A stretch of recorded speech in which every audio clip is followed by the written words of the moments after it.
All right, team. What's up, guys? Today we have AMD earnings coming out.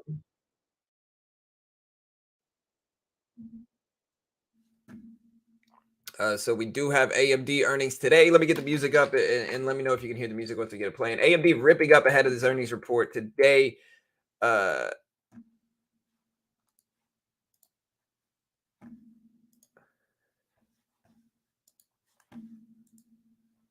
what's up, team? All right, so I get everything running. Let me know if you can hear the music in a second. Hold on one second.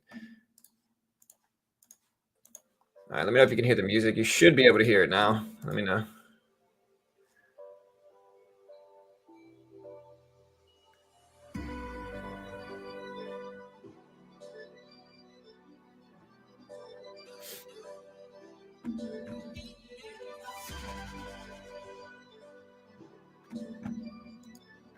All right, what's up, Manuel, Mickey, Mark, Jai, Jeanette, DS, G. What's up, team? All right, guys. So AMZ, rip it up. You can see we were absolutely right about the trend we drew this morning here. If we zoom out here, and this is an hourly chart on the SPY. We called out this bounce level here. We told people we might bounce today, and that's precisely what we got. We got to bounce directly off of that level here. So we'll see if. Yeah, sorry, I don't know what music is playing, man. I just kind of put on some generic music. Let me.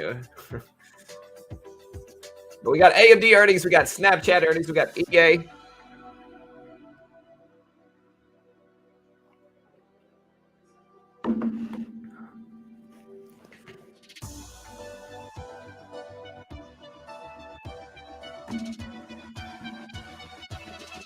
Yeah, for sure. Bull or bear, man, I don't know. We're gonna do a poll. I'm gonna do a poll real quick. And let me know what you guys think.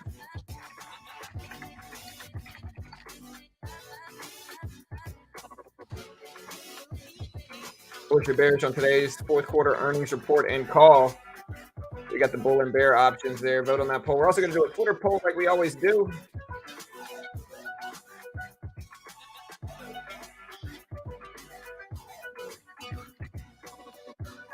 Calls or puts.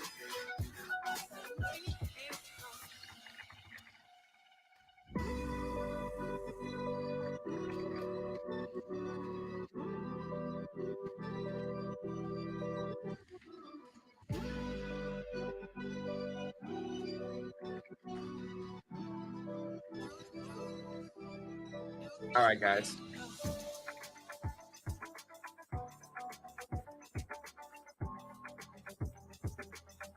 See, Snapchat leaked this 20. Did Snapchat get their earnings report leaked? No. Maybe that's like some other type of trend that they got going on. I'm gonna assume here.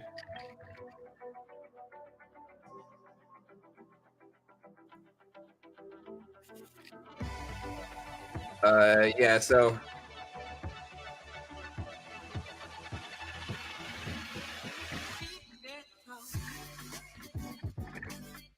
All right. All right, so we got these options here. We're gonna make it 2 hours long as a poll.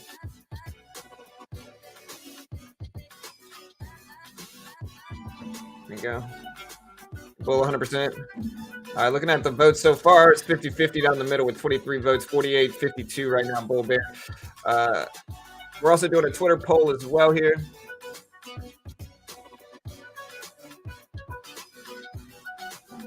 But yeah, man, the SPY followed the same trend we drew this morning.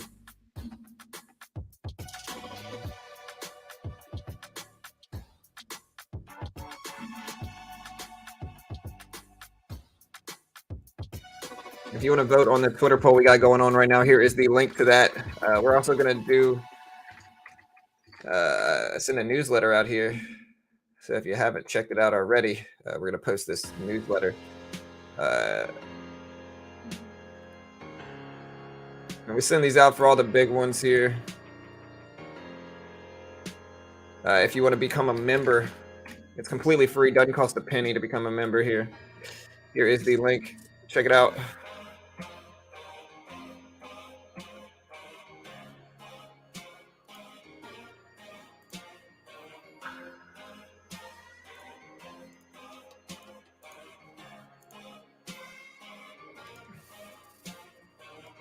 All right, guys. But yeah, we got AMD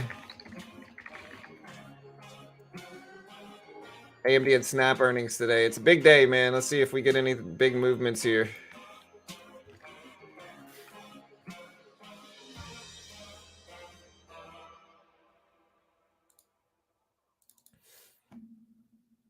All right, so hit the like button while you're here if you haven't already. We appreciate you guys. Bull 100%. Hey, we'll see, man. Again, I hope we go up. Snap, AMD's ripping up today with the rest of the market. Snap is even up as well. It's up to 1150s right now. So yeah, we're gonna go ahead and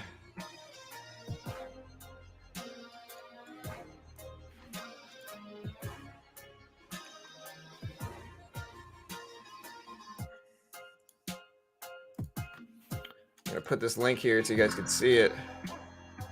I wonder why the link looks like this.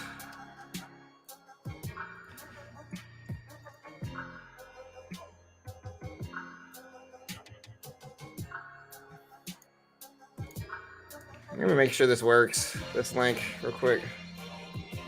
Okay, yeah, it works. All right, cool. There we go. All right.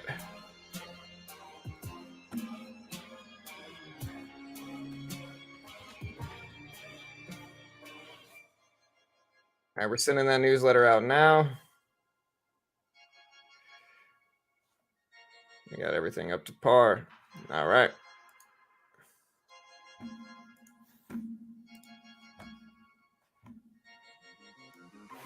If you want to become a member, check out the link right there. Completely free. Reason AMD moving higher today. Shorts covering. Mostly just broad market activity, in my opinion, here. You got the SPY looking, following this upward trend that we've been in for the last couple days here, the last couple weeks, really. You can kind of see the trend forming. You can see the really obvious confirmations in that trend. So yeah, I think we're just following the trend right now. SPY up, AMD up, other tech stocks are up as well. So I think we're just probably following that trend currently. Again, vote of the poll. We got 21 votes already here. 21 votes on the poll. 71% are saying call options. About 29% are saying put options right now on Twitter. So vote of the poll. Looking at our actual YouTube votes, we are 45-55 bull bear. So 45% are bullish, 55% are bearish. We also have EA earnings. So the expectational numbers here for earnings are as follows here. AMD is expecting a small report. So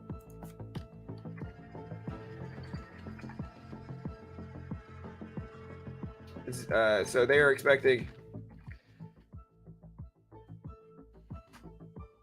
on 5.51 billion.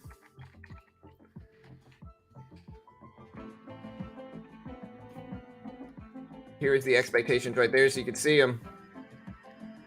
AMD always bull, NVIDIA and AMD are in the positive, but MU, AMAT, TSM seem to be in the negative. Yeah, so MU has lost a lot of hype. Micron, they've lost a lot of hype over the last couple years, I would say here. And I mean, the market's not treating any of them really necessarily well, but MU, AMD, they're losing some hype for sure over the last couple,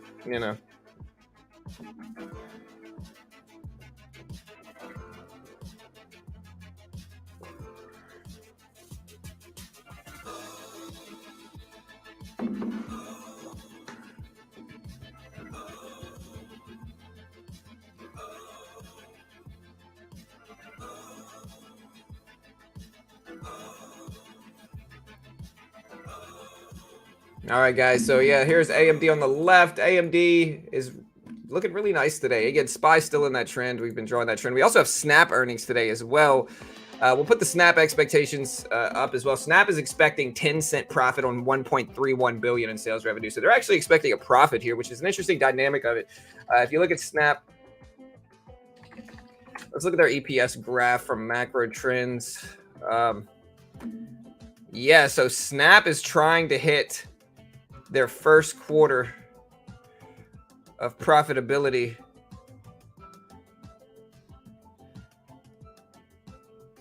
The last time Snap had a profitable quarter was all the way back in 2017, if we look at Snap here. So here's Snap.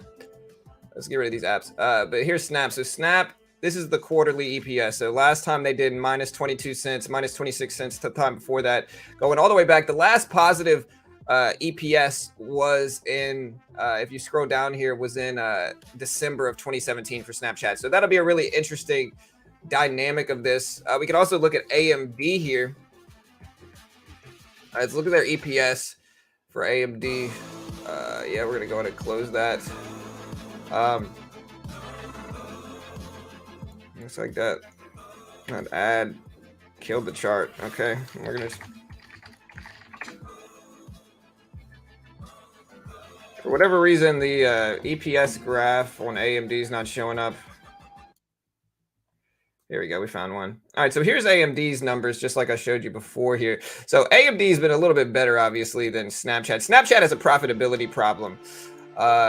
And so quarterly, AMD posted 4-cent profit last time, 28-cent profit the time before, 56-cent profit the time before that here. So AMD's had a better time, you know, but they're still projecting a pretty big number for them in terms of EPS. AMD expecting 67 cents. You know, it's pretty big relative to last time. So yeah, AMD 67-cent profit on 5.51 billion in revenue. So yeah, it'll be interesting to see what we cut for AMD. Snap, AMD, Snapchat stock. We have about 62% of calls. Votes on Twitter, about 38% saying put options.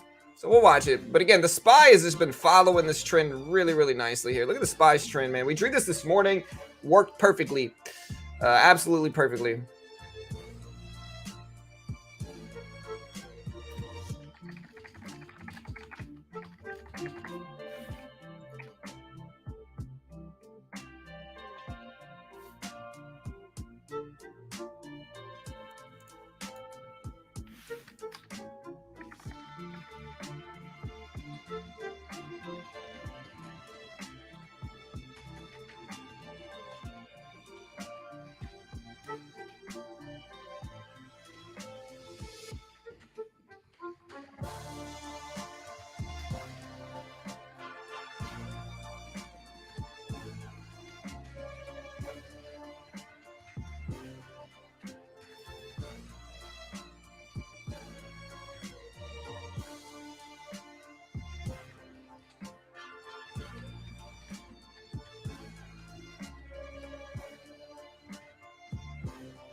I'm very long in Intel. Get the likes up. Hey, thank you guys. We appreciate it.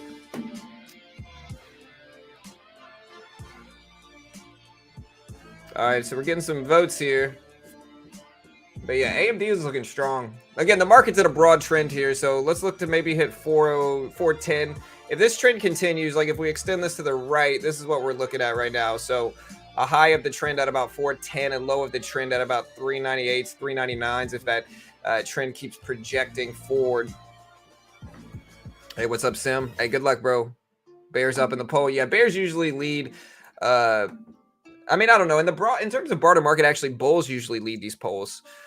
So if it's on an individual stock, usually bulls outvote bears, just because I think there's more optimism with specific stocks. You know, a lot of people watching are holders of the specific stocks we're covering, like AMD and Snapchat. And so in that regard, you know, the bulls are usually going to win. If we talk about the broader market in terms of like poll reactions, it's mostly bears that win. And then it's kind of switched on Twitter, but Twitter's a little bit less predictable for that type of stuff. Yeah, we'll cover match earnings. Yeah, we're going to cover all the big earnings that drop, okay? So we're going to cover all the big ones that drop. We're going to cover AMD, Snapchat, EA, Western Digital, Stryker, Amgen, Match.com. Juniper, Canadian Pacific, Supermicro, VREX. We're going to cover, a bunch of the big ones today.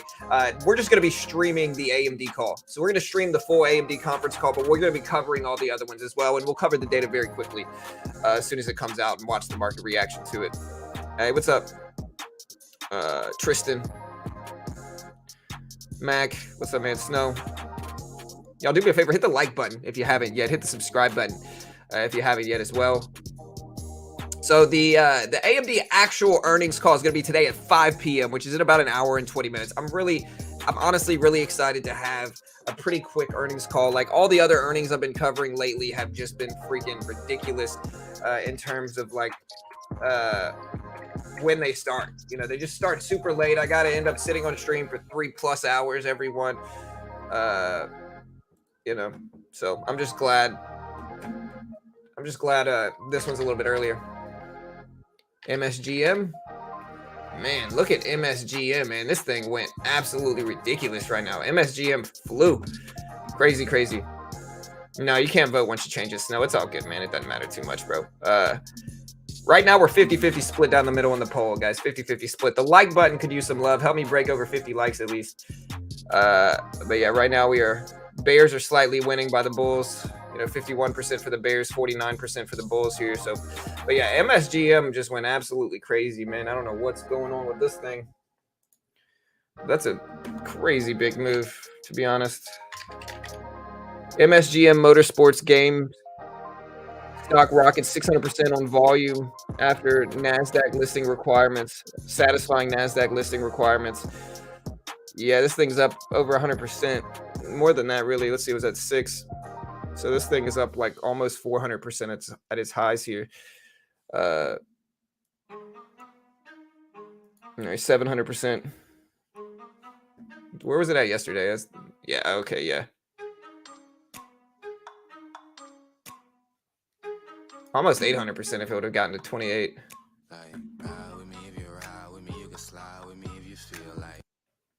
Sorry, guys, I didn't know that song was on there. Snapchat earnings are going to be, let me check. Snapchat earnings are at 5:30. AMD earnings are at 5. So, we only got about an hour and 20 minutes before AMD starts. Only about an hour after they report. A little bit less than that. AMD is actually scheduled to drop theirs at 4:15. So we're going to cover EA first. EA is scheduled to drop theirs right at 4 p.m. Snapchat at 4:10 and AMD at 4:15. So we'll have a little bit of time after the closing bell to catch each one as it happens. Match.com drops theirs at 4:10 as well. So we'll see how this influences the market. Yeah, looking at the float of MSGM, a tiny float. I'm showing like 500,000 in some places, which is very, very, very small. All right, but yeah, here's Snap on the right. Snap's been rising up too, man. And I remember arguing with people, about Snap, man. Snap was one of the more polarizing earnings that we covered. Like, we covered this, and I remember some dude, I think his name was like John Smith or something, just kind of making fun of me for buying Snapchat at like $8. Like I bought Snapchat at $8, and I remember him just getting super insulting and just being really emotional about it. And so it's funny to look at Snap now and see it's at like 1150s, man. So I don't think you can be any more wrong than that dude. Of course, he's not going to be like, hey, you were right. He's just going to go cry in the corner about it. But Snapchat up to 1150s now. Honestly, they got a monetization problem, but their user base is incredibly strong, man. They've got a ton of people that use them. And so in that regard, like, I think when you get that many views and when you get those big numbers, monetization will come over time. You just got to be patient and build it right. We'll see what happens. Snapchat up to 1150s, hit 1155 earlier. AMD at 7460s.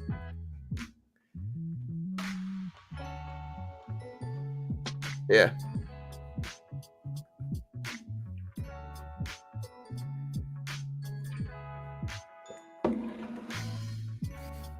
All right, guys. So yeah, AMD up there.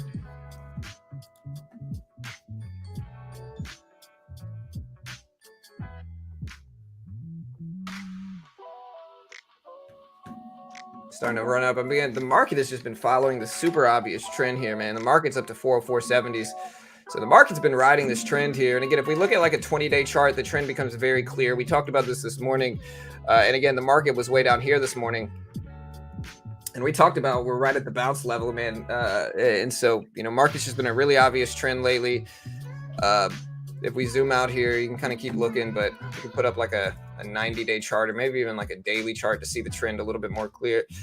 And you can see some trends that have been forming lately. I mean, I think swing trading can be easy in that regard if you design your trades right. You just got to get the right spots. Let me see. I think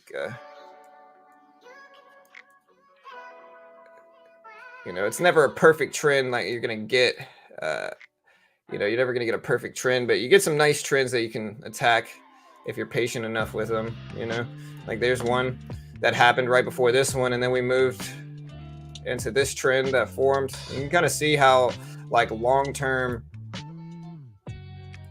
the market follows trends, and then this was just kind of a big weakness from economic data. But again, you can kind of see it here again. Now, it's not always in a trend, and I think when you're wrong about the trend direction, you got to just acknowledge that. Sometimes it's in like an ascending or descending trend, but I think over time, you do get really obvious trends that form, and you just got to learn to capitalize on them, And market is ripping up ahead of the open. So, man, the market opened really weak today, man, really weak. Ended up breaking over the highs of yesterday here. So here's the high from yesterday. I think that's a relevant level you should be watching in the market. But AMD drops earnings here. So look, you can see that level that we're approaching right there at 405.15 or so. It's the high from yesterday. If you look at the highs yesterday, that's right at the high from yesterday. So relevant level, whole dollar at 405. Should be interesting. That's tomorrow, P. Yeah, man, I think bears just get really emotional, bro. They just get really emotional, man. That's the best way I could put it. Like, bears just get really emotional about betting on stocks' downfalls, Like, the big thing you got to understand about everything is that it's not super sensical sometimes, So the market doesn't have to do anything. Stocks don't have to do anything. Just because you think they're weak doesn't mean they have to go down. Just because you think the market's weak doesn't mean the market has to go down. Long term, the market generally goes up. And I think, I'm not saying I've never shorted. Like, I'm a bear sometimes. I mean, we all are sometimes, But I think that over the long run, mid and large cap stocks, or at least large caps specifically, end up going up long term. That's a pretty safe bet. Now you're gonna have mid caps like this, and you guys know me. I'm not really a big fan of mid caps personally. Like, I don't really like investing in mid caps. I think more money is lost investing in mid caps than any other stock, regardless of what it is, or any other class of stock, regardless of what it is. But I think you got little diamonds in the rough, like Snapchat, where I'm not going to randomly buy Snapchat anywhere, like regardless of price. I'm not going to do that. I'm always taking price into consideration. But I think if you find companies like this that are widely used, I mean, Snapchat is just a big thing still. It's got hundreds of millions of daily active users. I think whenever you find companies like that and they're just really extended on the downside, if you guys remember, again, I was buying up Snap at the $8 level, high sevens, low eights. And I think there's just objective value if you can have the foresight to identify those. Now, you can't hold these forever. Mid caps, I'm not going to hold anything forever. I think there's risk in that. But you can find little pockets of opportunity for it. SPY testing highs, breaking highs right now. So SPY rip it up there, just broke highs, tapped 405 here. So you see the high from yesterday right here at this red line.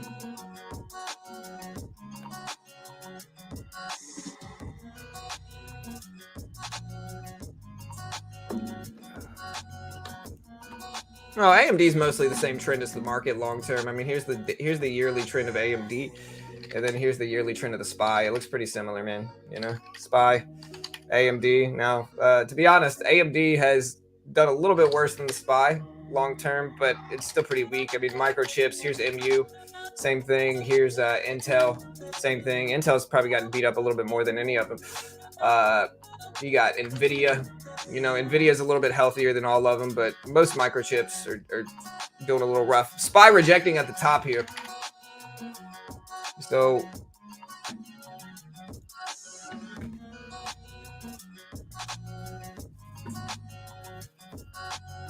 No, I'm not shorting the AMD. No, I don't short AMD or any stocks long term. I might day trade short the market itself, like the S&P 500 or the futures, E-mini or whatever. But I'm not going to hold short AMD, and especially not ahead of earnings.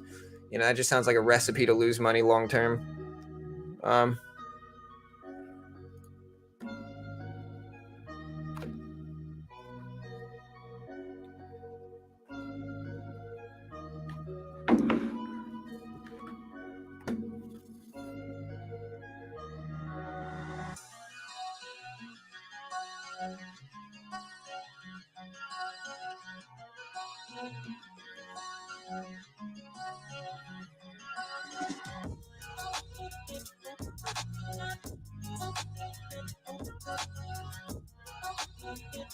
All right, guys. So the SPY is up to 405.2s.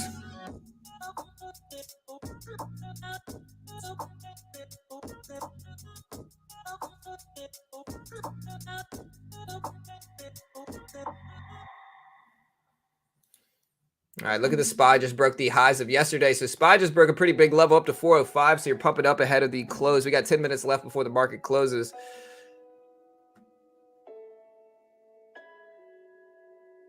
Yeah, I mean, but SG, I mean, I understand.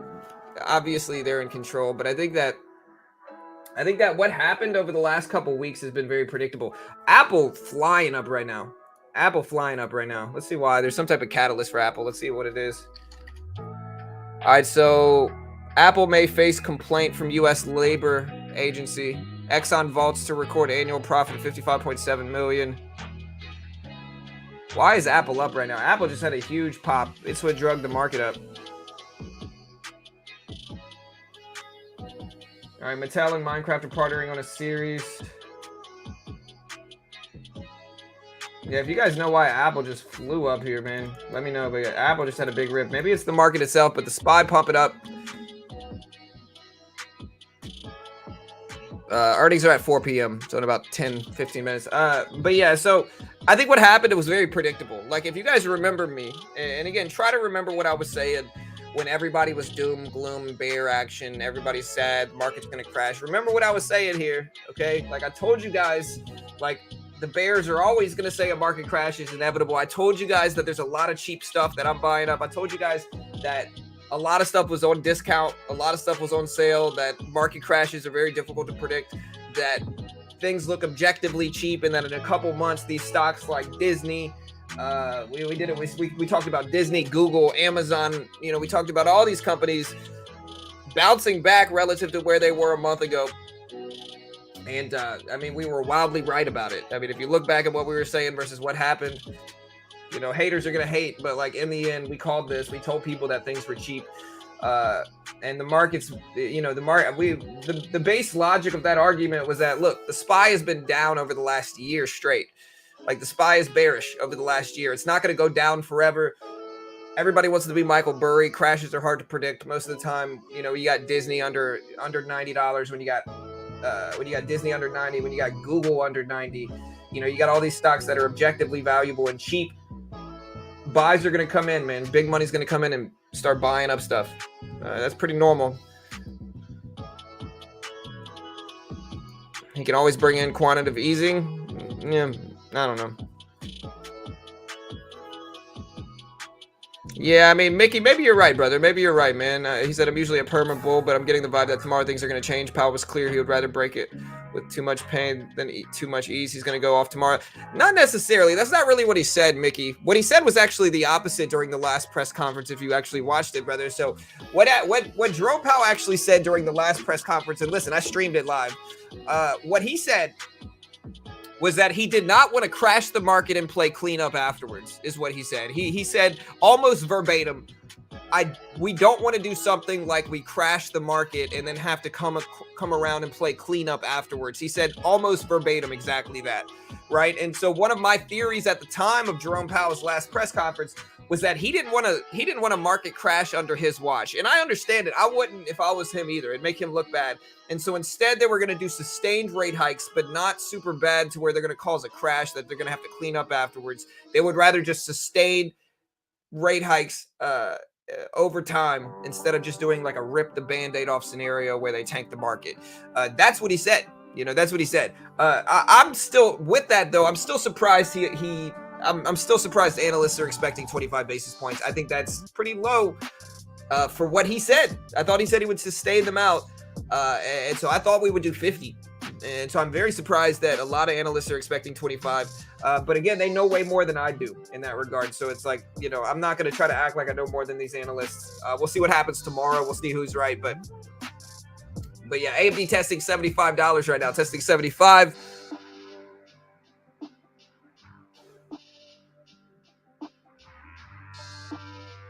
Yeah, but if you're not referencing the last one, Mickey, and listen, I'm going to preface this with like, it's all love here, man. It's all good. We can agree to disagree.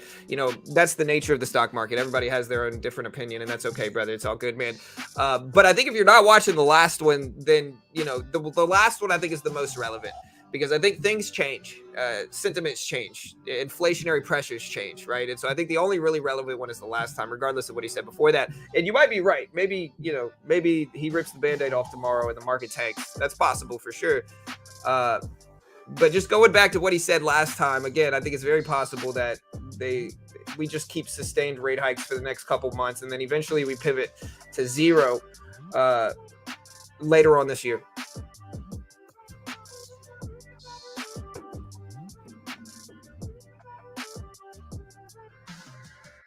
Yeah, all right, we appreciate it, guys. All right, we are going to throw it in sub-only mode here, guys. So we are going to throw it in sub-only mode. So if you haven't already, hit the sub button, hit the notification bell. We appreciate you guys. We are going to put it in sub-only mode, so help us grow.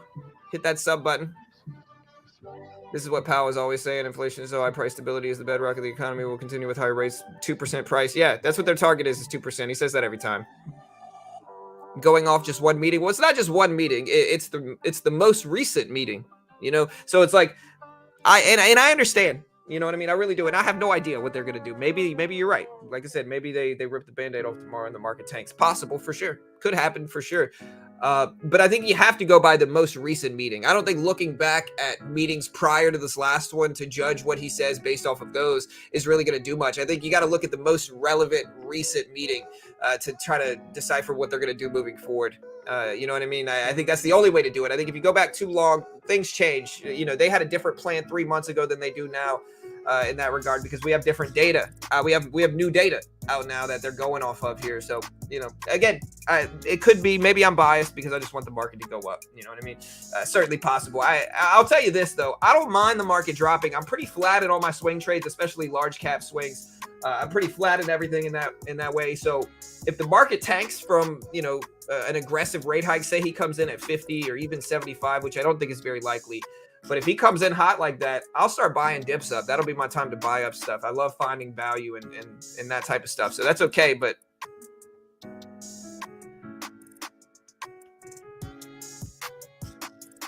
AMD earnings are so the market closes in about 3 minutes, but AMD earnings are actually going to come out at about 4:15 is when they're scheduled to. Expectations are for 67-cent per share EPS.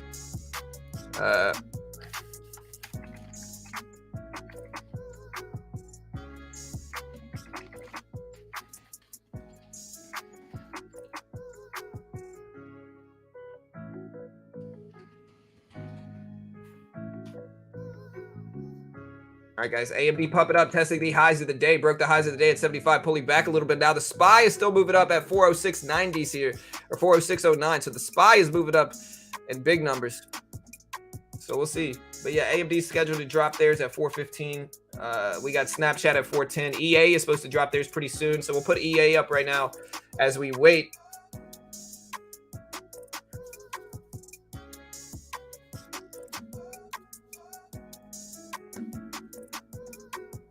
Still got about a minute and a half before the closing bell here. Market is flying up right now. Market is flying up. We're going to get ready to look at the EA data.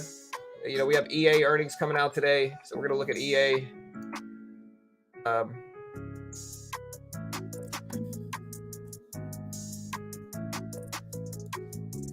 We got less than a minute here.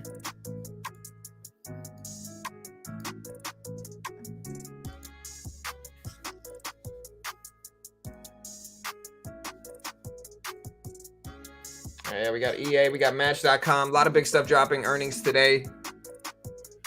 1 minute left. Anyways, thanks for reading comments. Great channel and commentary. Hey, thanks, Mickey. I appreciate it, man. Imagine investing in EA. I mean, yeah. I mean, if I was gonna invest in a video game company, it'd probably be Activision Blizzard, because they just got a lot of different hot games. Even if 25 basis points market will tank, as this news is already priced in by the rumors of the news, even if 50 basis points market will tank because of the surprise. Yeah, well, if it's 50, the market's almost certainly going to tank. About 20 seconds before about 20 seconds before the market closes here, guys. So let's put EA up, because EA is set to release theirs like right at the market close. And so here's EA. We got AMD on the right.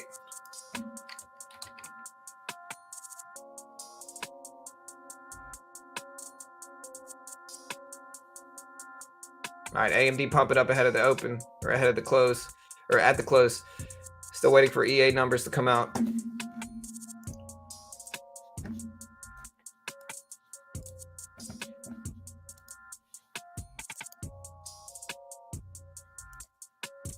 PayPal laying off 7% of its employee base. All right, guys, nothing for EA yet. Waiting here. Patience. Got all this data up, waiting. Nothing for EA yet. Snapchat up here too. Nothing out. Nothing moving. We got EA right there. We got Snap.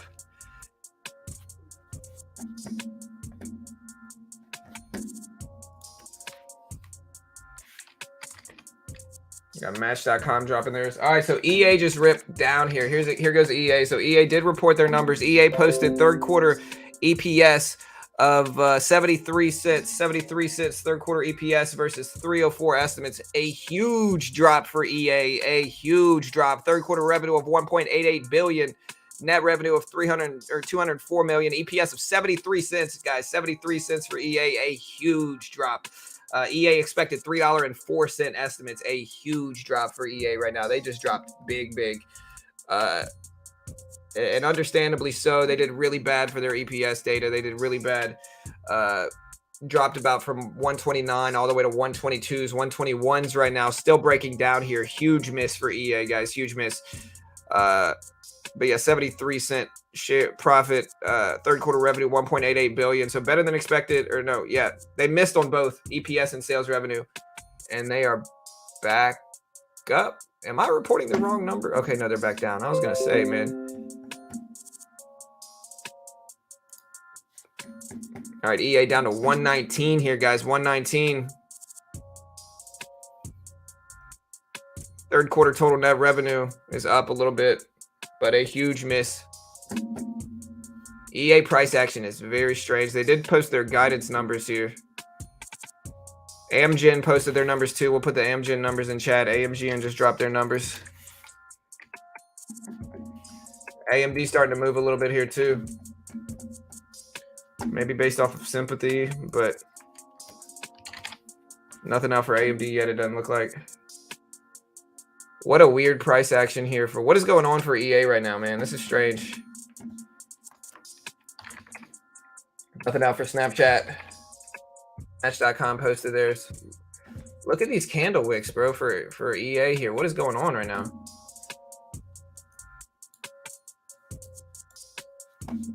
What is going on here? Look at this candlesticks, bro. What is this? That's super strange, man. Look at EA right now.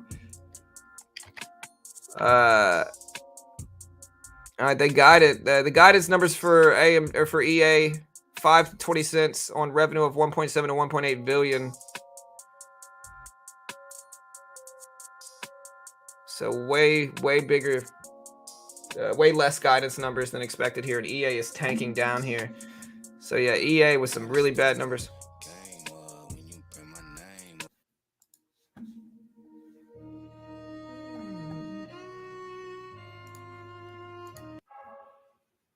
All right, guys. So EA breaking down. Nothing else for AMD or Snap or anything like that yet. EA with a big negative reaction here. A big negative reaction. Snap still consolidating. Bro, go away, man. There we go.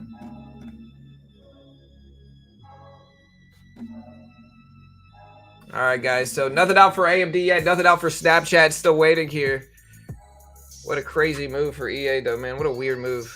I've never seen candle price action like that, to be honest here. That thing went... Look at this down wick. This is a down wick, like a literal down wick, guys.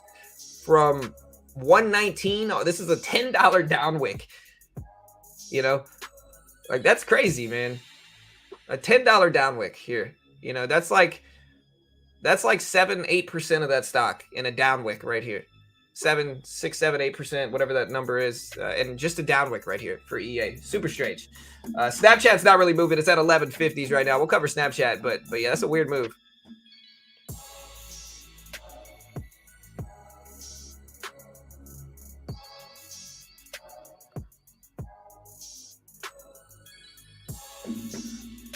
Nothing out for Snap. Waiting for AMD data too. Nothing out for them yet.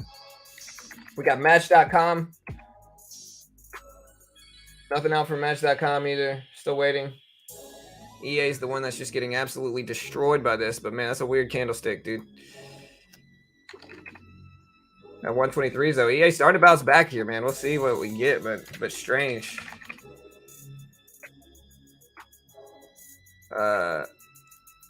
Y'all do me a favor, hit the sub button. Help us hit 98K. We need like 50 subs to hit 98K. We can do that easily, guys. Hit the sub button, hit the notification bell. We appreciate it.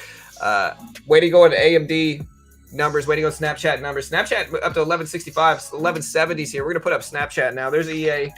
We're watching EA. We'll put 3 charts up here so we can keep an eye on all of them. And then, you know, there's EA right here. Snapchat getting to the top of the range here. I don't think they're actually out with their data, with their numbers yet for Snap, but yeah, still nothing out for Snap, but they're starting to test the top of the range in anticipation of it. AMD still at 75s, still at 75s. Yeah, Snap's supposed to drop at 410 specifically, so in 4 minutes Snapchat's supposed to come out with their data.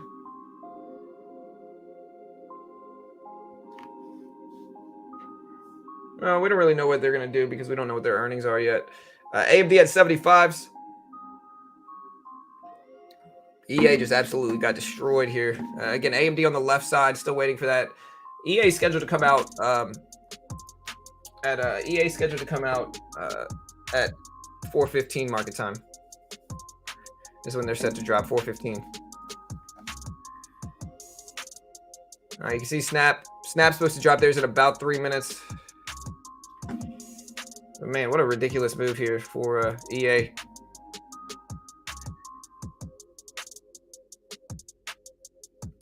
EA had one of the biggest misses of the day, though. I'm sure. I don't understand how you could beat EA's miss.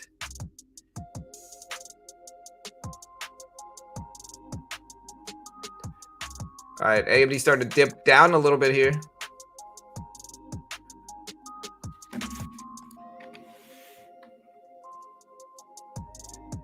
Snapchat's still consolidating towards these highs up there. EA might have made a mistake. Yeah, man, EA. I mean, for a company like this, though, it doesn't matter too much. But yeah, EA posted 73 cents versus 304 estimates. Amgen posted 409 versus 404 estimates. So, but yeah, EA did not do well. Match.com scheduled to drop pretty soon too.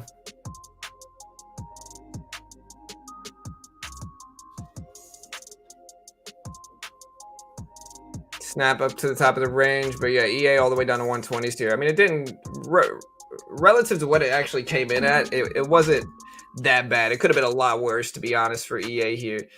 You know, EA posted 73-cent per share profit versus $3.04 estimate. So that's a big miss for EPS, man. That's way worse than expected. That's like 4x worse than expected. So a little bit, yeah, about a little bit over 4x worse than expected here. So it's a big miss. Snapchat up to 1170s. EA still coming down under 122s now, down to 121s. Snapchat set to drop theirs in about a minute and a half, guys. About a minute and a half. Really about a minute left for Snapchat.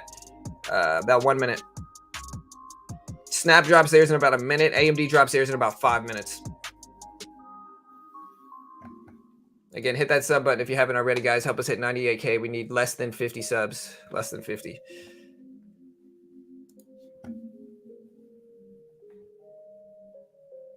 John, it was bad. It was the biggest miss I've seen. Yeah, it's pretty rough, man. It was a big miss. All right, so we're about to get Snapchat earnings here. So we're going to put EA up right now, and we're just going to cover Snapchat. Snapchat on the right, AMD on the left here. AMD still set to drop theirs. AMD still got about 5 minutes till they drop. So we'll see what we get, but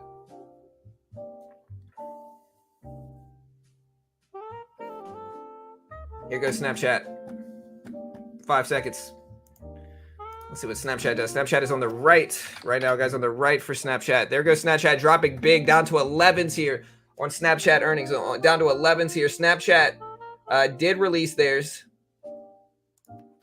Snapchat did release theirs. Snapchat posted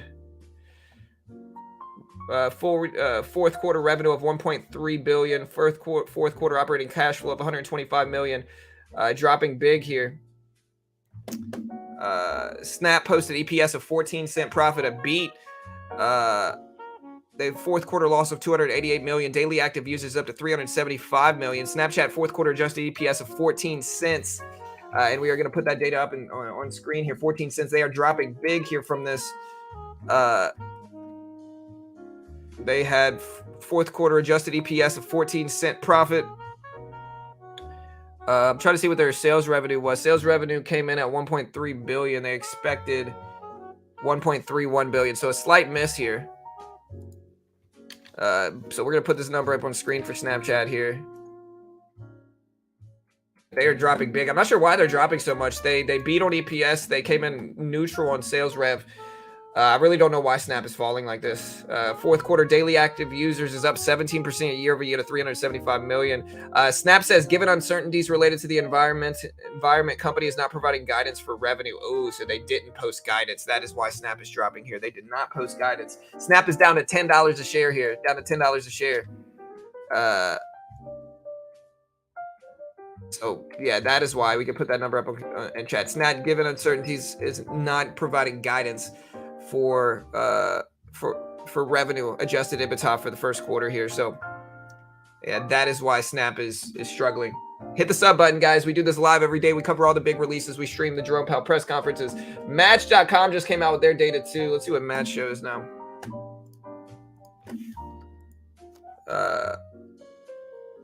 Snap also warned of a sales drop after revenue growth stalls here. So Match.com posted EPS of 30 cents for the fourth quarter, net of 83.4 million. We'll put this data up on screen. Well, I think, as I said earlier, I think if you're going to buy Snapchat, you got to buy it when it's weak. You know, it's not one that I always buy up when it's super high up there. The last time I bought Snapchat, it was at $7.80s, $8, 8 something. And so, you know, I think if you're going to buy Snap, you need to do it when it's cheap and valuable. Snap reports Snapchat Plus reached over 2 million paying subs in quarter four. Total time spent watching Spotlight content is up 100% year over year. I might buy this. I don't know. We'll wait to buy Snapchat, but I think there might be an argument for it. I think Snapchat's going to start to be more and more profitable. Snapchat also posted EPS that was profitable. It's the first time Snapchat posted a positive EPS since 2017. Snapchat Plus reached over 2 million paying subs in the fourth quarter. Daily active users are up 17% year over year. I might buy Snap here. We'll see. What can I buy? It needs to be small. We'll buy 40 shares.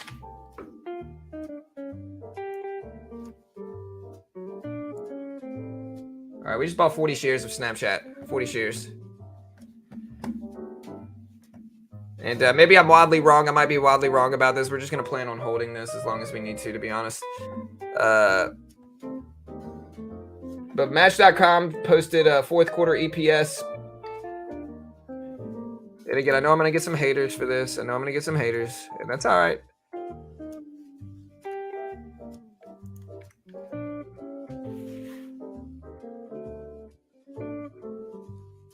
Snapchat just dropped big. It dropped, you know, it dropped like 15% just now. So, I mean, we'll buy it up, see if it works. If not, it's not the end of the world. Very small investment.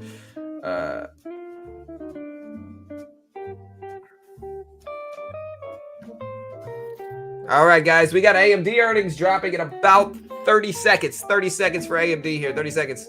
We're also going to stream the full earnings call live in about 45 minutes.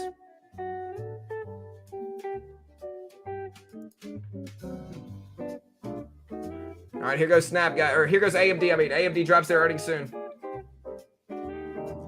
It's a little baby trade, bro. It's 40 shares here, man. It's 40 shares, bro. This thing could literally drop all the way down to $5. Literally lose 50% of its value, and I'd lose $200. Okay, it's not the end of the world. AMD pulling back a little bit. Here's the earnings report for AMD. 5 seconds, guys. 5 seconds for AMD. All right, 5 seconds. All right, AMD. They're supposed to drop theirs right now. We'll see what happens. It's supposed to come out right now for AMD. All right, AMD up to 75.71 for AMD. Waiting for the data to drop here for it. Waiting. AMD ripping up to 77s here, guys. 77s for AMD. Waiting on the data to come out. All right, so AMD just dropped their numbers, and they posted full year revenue of $23.6 billion. Diluted earnings per share was 1 cent. Diluted earnings per share was 1.1 billion. Net income was 1.1 billion. Diluted EPS was 69-cent profit. So slightly better than expected. 69-cent profit for AMD on 5.6 billion in sales revenue. We're gonna post this data here in chat. Here is the AMD data right there. We will also put this number up on screen. Here is the AMD data. So AMD beat on EPS and sales rev. Flying up right now. Flying up at 77.1, 77.2 right now. Huge rip for AMD. Big push.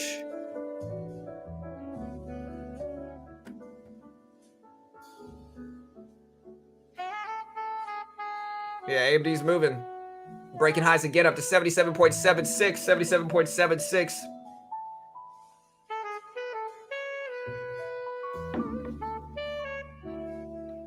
AMD sees first quarter revenue at 5 to 5.6 billion versus 5.5 billion estimates. So slightly higher revenue expectational guidance here.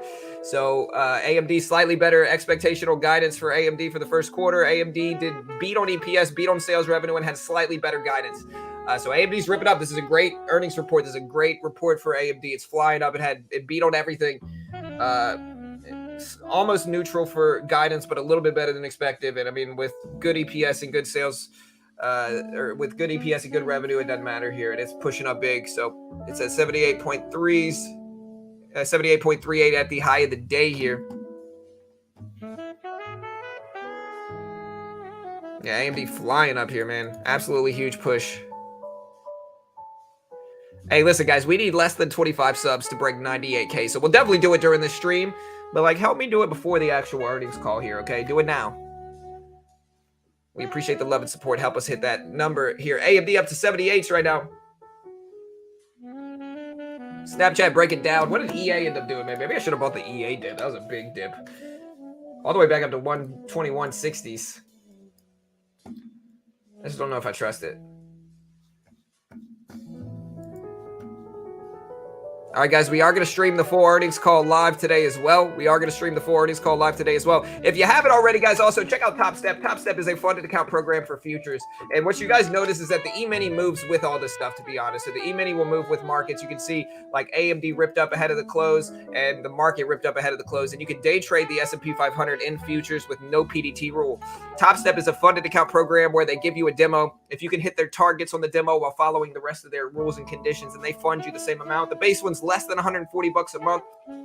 They give you a demo of 50K. If you can hit 3K in profit on that 50K demo without losing over 2K total, while following the rest of their rules, then they fund you $50,000 with a 90% split. Regardless of whether you get funded, it builds you into a better trader and teaches you how to follow rules, and it's pretty cheap. It's a great way to get started in futures without risking a ton of money, and if you're good enough, you can potentially get funded here. So check out the link right there. Great way to help support the channel. AMD just broke highs, got up to 78.5s, guys, 78.5s. So we had Snapchat earnings, Yash. We had Snap earnings. We had EA earnings. We had Match.com. We had AMD.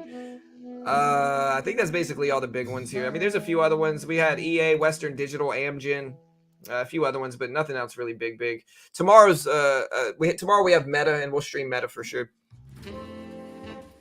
And then obviously Thursday is the biggest day of earnings, maybe of the year.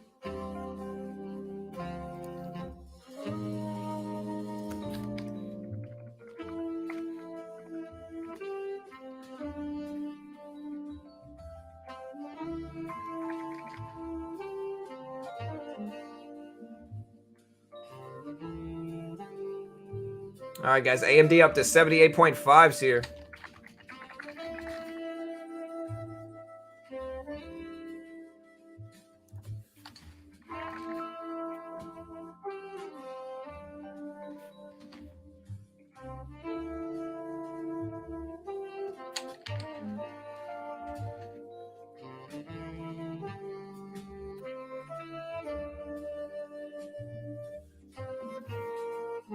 All right, guys, so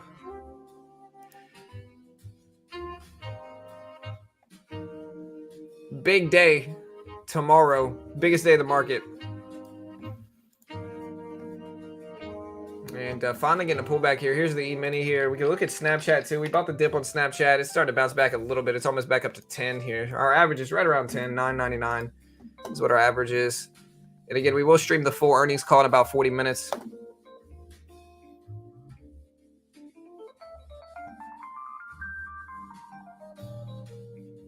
Yeah, there was guidance. So AMD, so we're going to put the full list of data right here in the chat here so you guys can see all of it. But yeah, they did post guidance. They had slightly better than expected guidance. They saw first quarter guidance revenue of 5 to 5.6 billion versus 5.5 billion estimate. So a little bit better than expected on the high end of their first quarter estimates. So they did post guidance. It was slightly better than expected.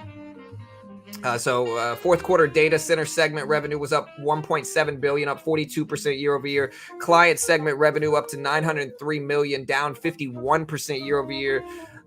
Gaming segment revenue down 7% year over year at 1.6 billion.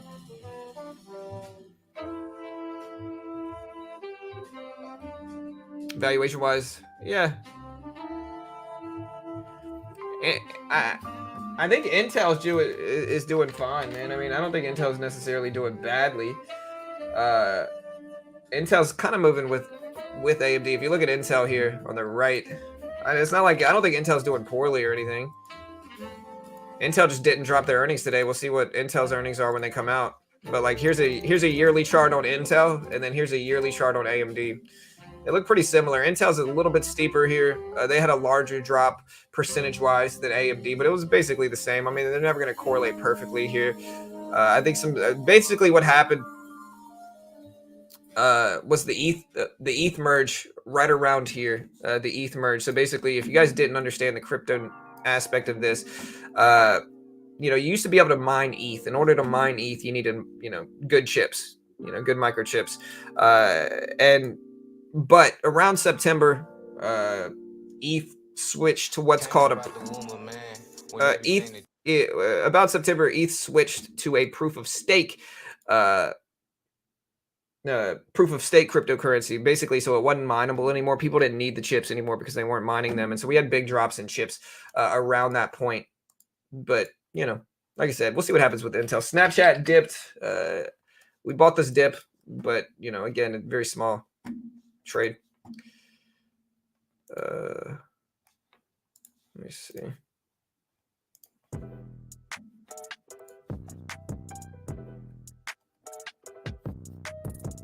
Amazon bearish. Intel missed 50% on EPS. When did Intel drop their earnings?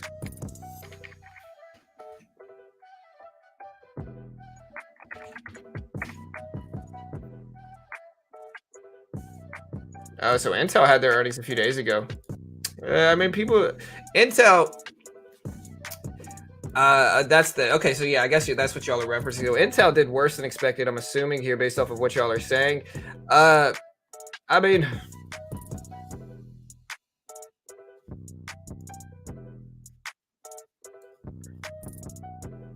all right. Intel posted a 10-cent EPS versus 20-cent estimates.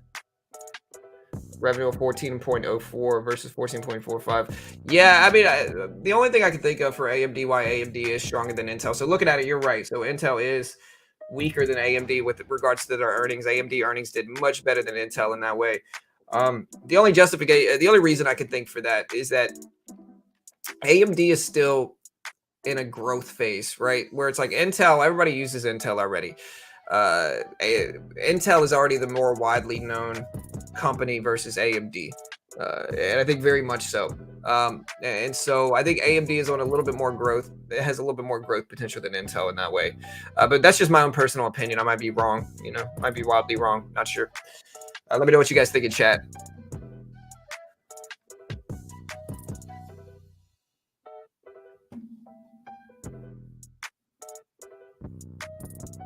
Benno, let me see. What is this? Yeah, listen, Benno and Raphael, just y'all get along, man. If y'all don't get along, just don't talk to each other. It's just better. Hey, thank you, SJ.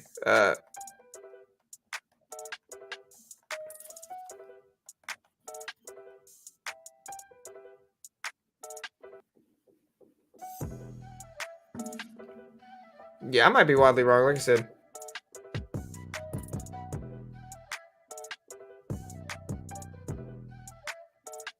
A long mirror. Intel CEO needs to go. That might be the problem. Market makers won't let bears win. Yeah, I just think that I don't think they care about who wins. I think it's more so like they don't want people to lose their retirement money. Like they don't want the market to crash. They do everything they can to avoid it.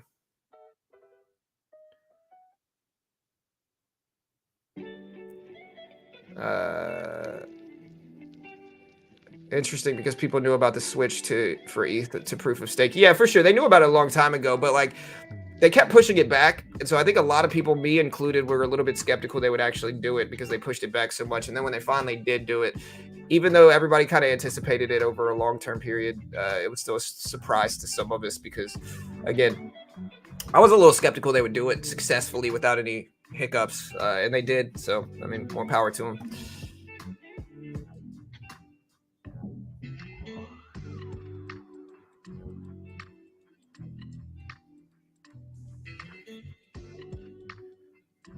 Very, very few still care about Intel in the gaming world. Yeah, for sure. I mean, AMD is just much better technology than Intel is, but Intel's starting to catch up to AMD. AMD is just the lesser known.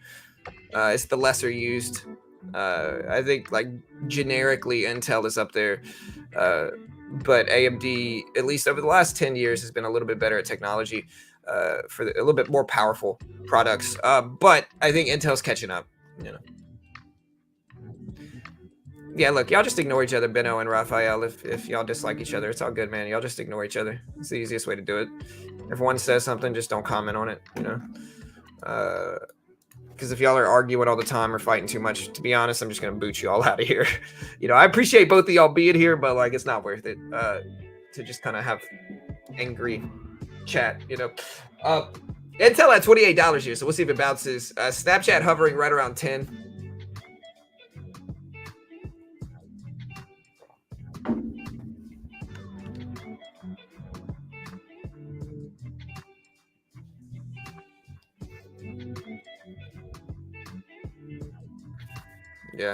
Yeah, Nasdaq very strong today here, but we did have a lot of stuff. I'm curious to see how the market is reacting to all this stuff. Here's the SPY.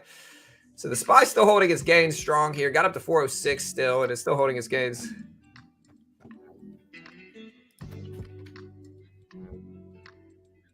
All right, guys, listen, we need 10 subs to break 98K. I mean, listen, do I really even need to say subscribe? Like, come on now. We're pushing towards 100K. We're getting close. Just a little subby sub here. Just try it one time. It might feel good. Everybody's doing it. Just do it one time. You know, we're going to go back to like the 90s Dare commercials with peer pressure here. Just try it one time. See how it feels. Might feel good. Hit the subscribe button, guys. Do it now.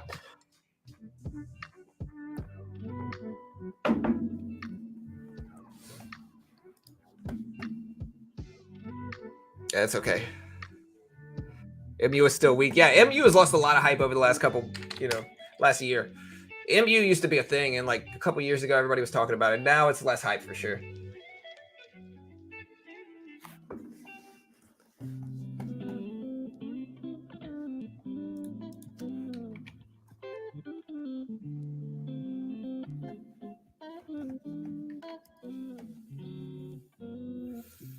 Guidance was slightly better than expected. Yeah, Gus. They expected for AMD, they expected. Here, I'm gonna put the guidance up here because we got a few people asking about it, but they did do a little bit better than expected. Here's their guidance. I mean, it was neutral guidance, but somewhat better than expected on the high end here. So they saw first quarter revenue at 5 to 5.6 versus 5.5. So slightly better. But when you consider EPS and revenue and guidance all being somewhat higher than expected, I mean, it's a good report for AMD for sure. Snap still consolidating. We're basically break even on Snap. Yeah, Relentless. Hey, what's up, brother? Hope you're doing good, Relentless. Yeah, bro, I saw that, man. Dude, that thing went freaking crazy, bro. Look at MSGM, guys. If y'all don't know about this, number one, Relentless has got a great penny stock trading channel. You guys know me. I'm kind of like, I'm not against penny stocks, but you guys know me. I'm skeptical, but my boy Relentless can day trade them very well. And so y'all check out his stuff. But MSGM flying up, man. This thing went absolutely ridiculous. It's up like 700%. The float, I'm showing the float of like 500,000, which is tiny. So yeah. Ridiculous move for this one, man. I'll watch it tomorrow. I don't really trade pennies, but like I'll watch it tomorrow for sure.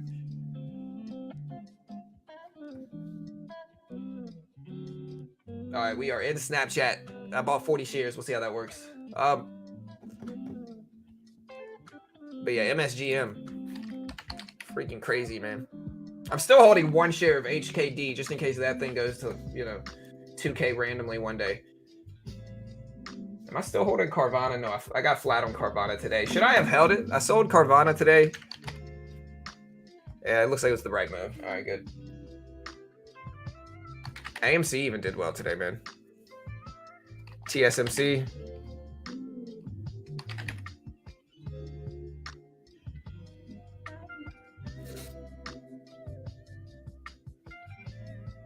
Hey, no worries, man. Thanks for being here, Relentless. Appreciate it, man.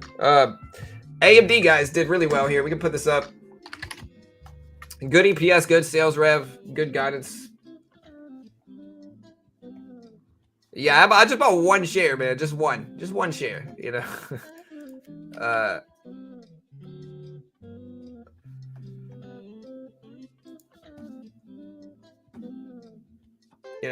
HKD, just to put to show you guys what we're talking about here. Here's HKD. And again, we got the earnings call dropping. We'll put this up in chat so you guys can see it.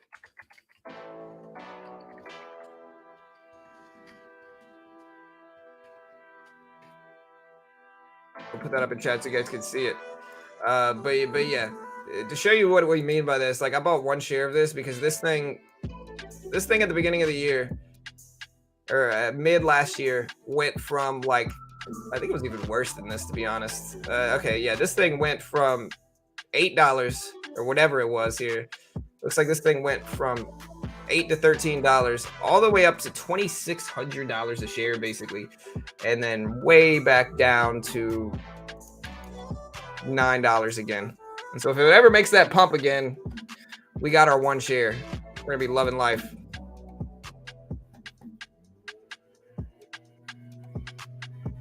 Yeah, just be careful, bro. I'm like I said, I bought one share for fun, and if it works, great. If not, it's not the end of the world. I'm okay, Snapchat, EA, man, with a catastrophic earnings report, man.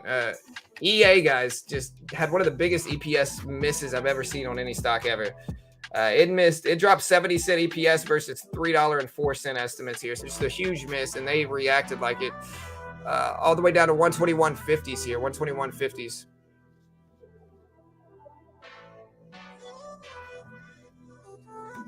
Yeah, video games are probably crashing down too with it.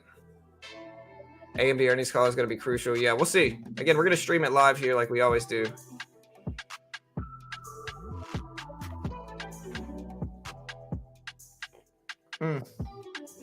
Spilled tea on myself. But yeah, EUA, the big bad result here. Let's watch 7750s for AMD. Let's watch it. The market has been in a really obvious trend here, guys. So if you zoom out here and we look at the actual market trend, we were talking about this early today. Here's a 20-day chart. Did we remove our trend line here? Oh, I guess we did here, man. That was accidental. We didn't mean to. But yeah, the market has been in a really obvious trend that we were talking about this morning here. So let's look at the actual trend. And I want to make sure I get this right because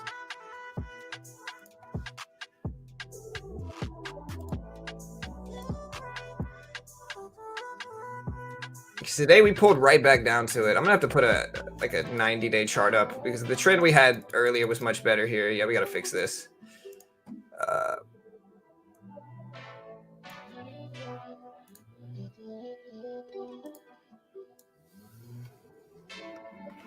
We're just gonna delete that and redo it. But yeah, AMD started to test the 78 level here, so still pump it up.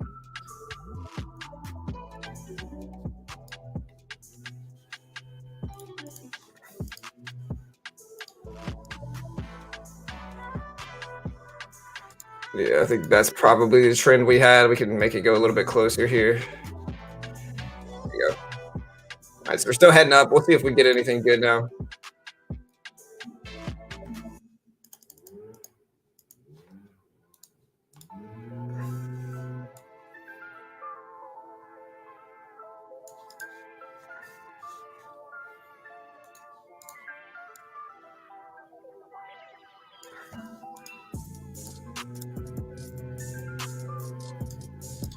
All right, so yeah, this is basically the trend we have right now for the market itself. We'll see if we continue it.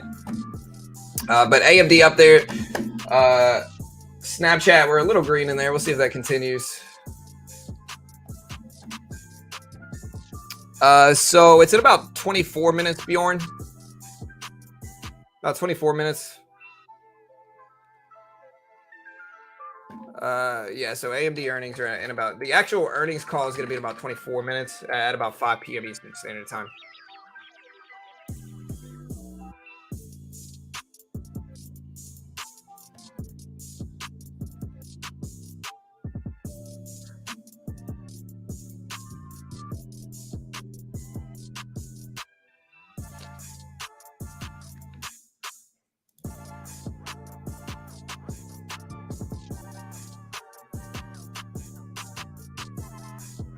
All right, so yeah, you got to see AMD's numbers here. They posted 23.6 billion, up 44% year over year for fiscal year 2022. Gross margins are at 45%. Cash from operations are at 3.6 billion. Free cash flow at 3.1 billion.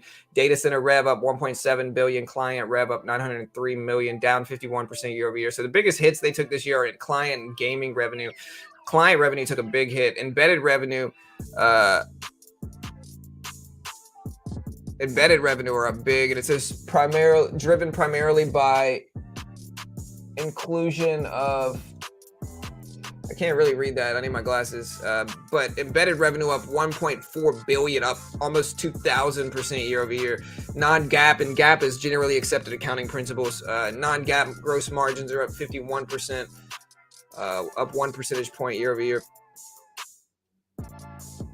Free cash flow at 443 million. So yeah, AMD doing well here, man, doing well, and they're reacting like it too. They're up to over 78. SPY looking great.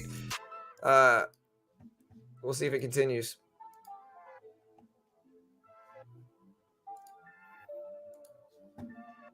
SPY up to almost 4,650s here.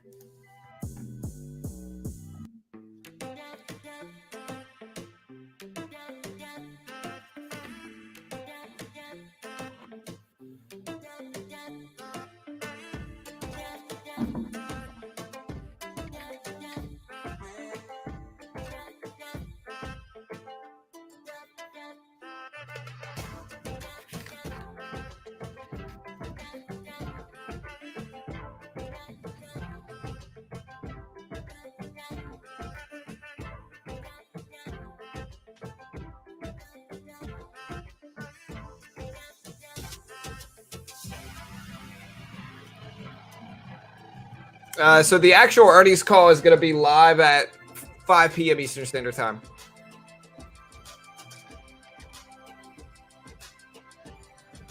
Also, guys, hit the sub button. We need 3 more subs to break 98K. Thank you guys so much. Snapchat's still running back here. We cover all the big data, guys. We cover economic data, jobless claims, retail sales, GDP, unemployment. We cover Jerome Powell press conferences. We cover the rate hike decision tomorrow.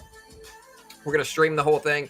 And then we also have meta earnings that we're going to cover and stream tomorrow evening as well. And then Thursday, we got Google, Apple, Amazon earnings that we're going to stream fully here like we always do. And so hit that sub button. Help us get there. We appreciate the love here, guys. We got the actual earnings call starting pretty soon. Hey, thank you. Thank you, G. I appreciate it, man. Thank you, sir. All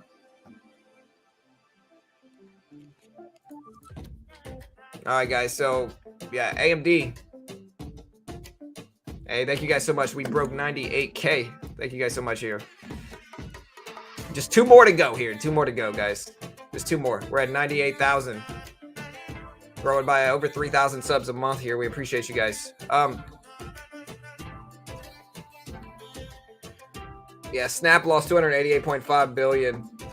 Yeah, but I mean, again, I'm buying Snap based off of a few little nuances here. One of them is that they're starting to monetize their platform a little bit better. They posted their first positive EPS in 4 years, 5 years. The last positive EPS Snap reported was in 2017. Their Snapchat Plus is starting to make money. They made $2 million plus from it. I think over the 4th quarter, but I'm not sure. I have to go back and check. And so all of those things, we got a little cheap discount buy on Snap. Snap already dropped pretty big. It's down 15% from where it was prior to the earnings report here. So, I mean, again, I'm usually a bottom feeder. I try to look for big. I look for big discounts in stocks, and I don't think Snapchat is necessarily there yet, or I would take even larger sizes than this. I think it's worth a little swing. We'll see.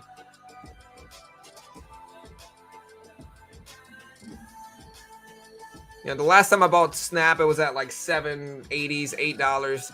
And I had everybody talking smack. Everybody called me names, insulted me, made fun of me. And then Snapchat ended up bouncing from like high 7s, low 8s, all the way back up to, 12 plus in some instances. So, it is what it is. We find discounts where they are. So AMD broke under 77.50s. We'll see if it actually holds. But that's a big level. We also have this low right here for AMD that we should pay attention to. This low at 77.20.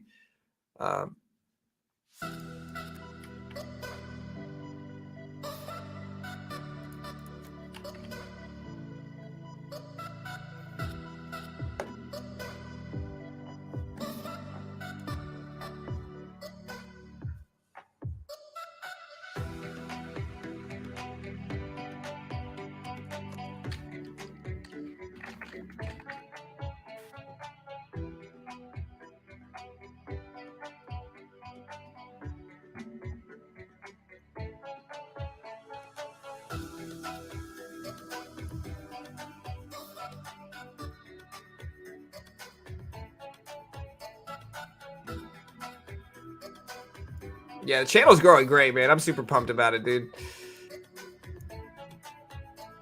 Like, my numbers are going good. I'm trending on the positive side for sure.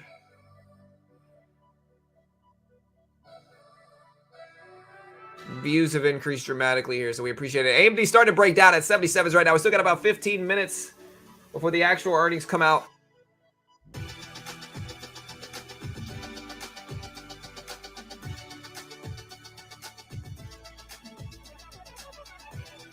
AMD call is in 17 minutes at 5 p.m. Eastern Standard Time. We're waiting on it right now.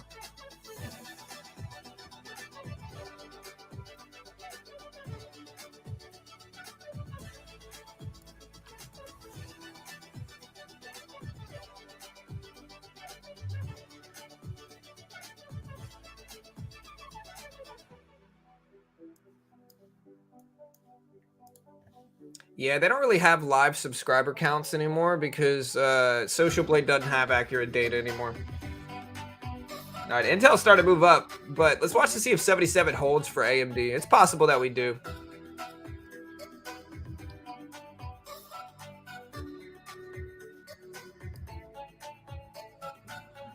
AMD earnings weren't great. Operating income took a dive. Yeah, for sure. I mean, it depends on how you look at it, though, Paul. So, like, again, I showed this earlier, and this is very accurate. So sure, operating, or client revenue is up, or client revenue is down big, but embedded revenue is up almost 2,000%. Non-GAAP margins are up a little bit on the year, so they're up 1 percentage point on the year, which so their margins have gotten slightly better this year. You know what I mean? So in the end, it's not too bad. But overall, I think the report was positive. I had good EPS, better than expected EPS, better than expected revenue, slightly better than expected guidance. And I think right now in the market where a lot of stuff has been tanking, you know, I think it can be objectively viewed as positive. But again, it all depends.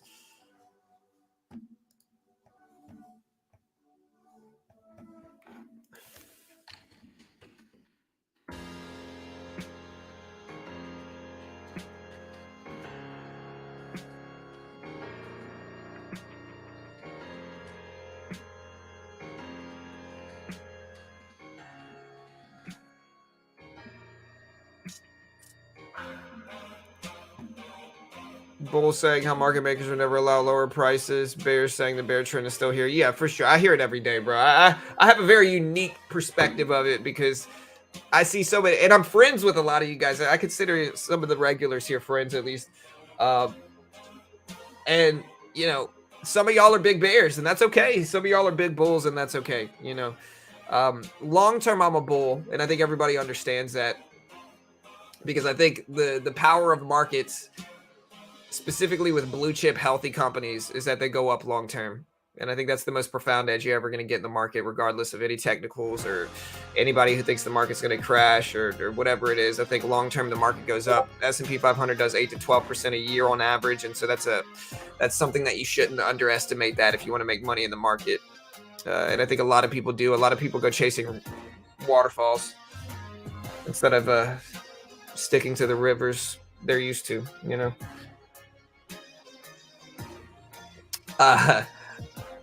Yeah, I said that. I had the TLC quote. You're welcome. Half of y'all probably don't even know that reference.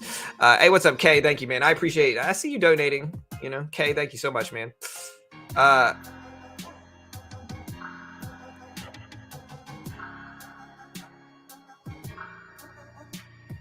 right, guys. So the earnings call starts at 14 minutes. 14 minutes.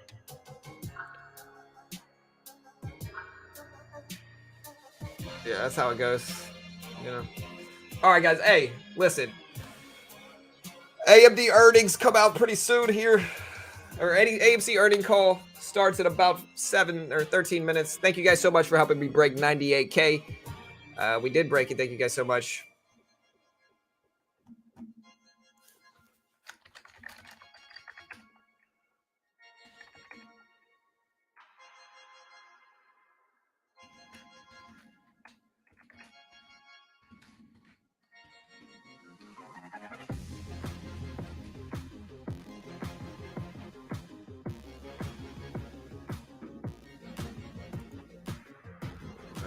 Is anyone buying AMD here? Maybe I'm not going to buy it right now. I think if I was going to buy it, it would have been a little bit before this. I think you could buy it for like a short-term dip maybe right here. Now, I'm going to say this. I have no idea what it does. I might be wildly wrong. I'm certainly not recommending anybody buys anything. I don't know what's going to happen with AMD. Don't copy me. Don't sue me. I'm not liable.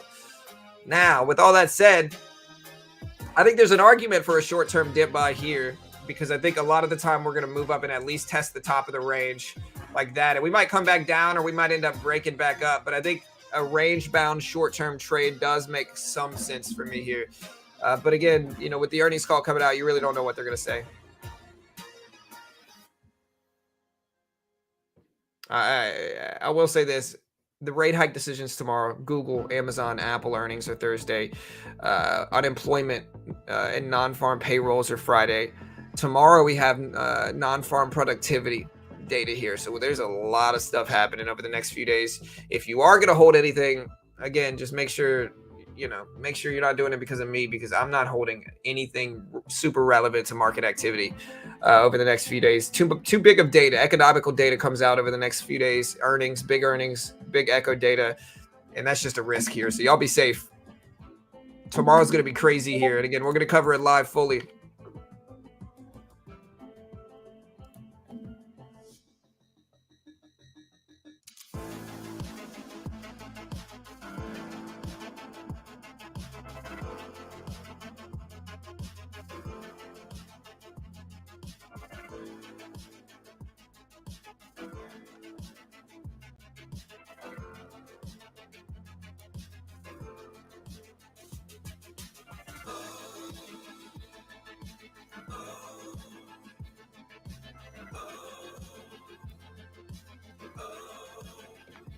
All right, guys. So AMD sitting right there. We got the earnings call in less than 12 minutes.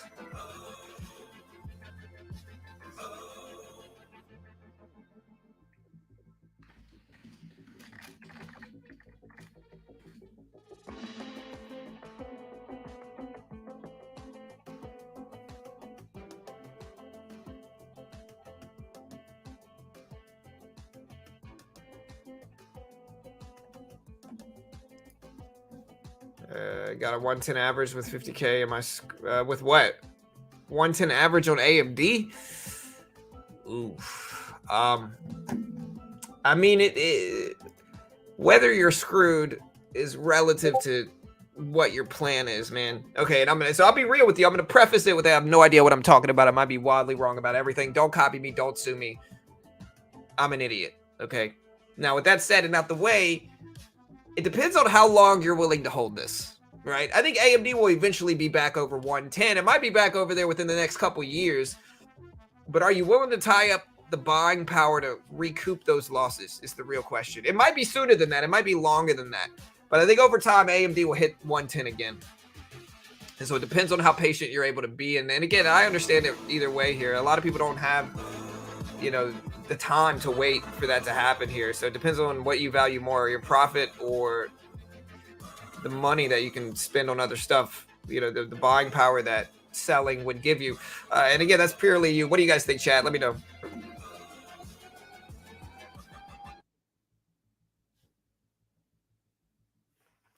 Yeah, Intel did pretty rough for their earnings, though. So Intel missed 50% on their earnings.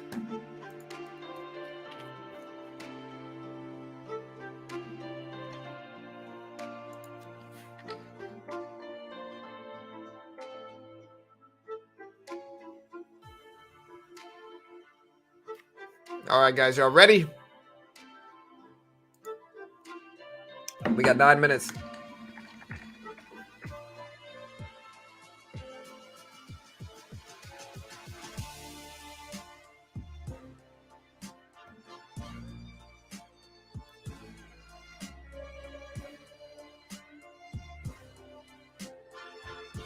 All right, guys, AMD at 75s.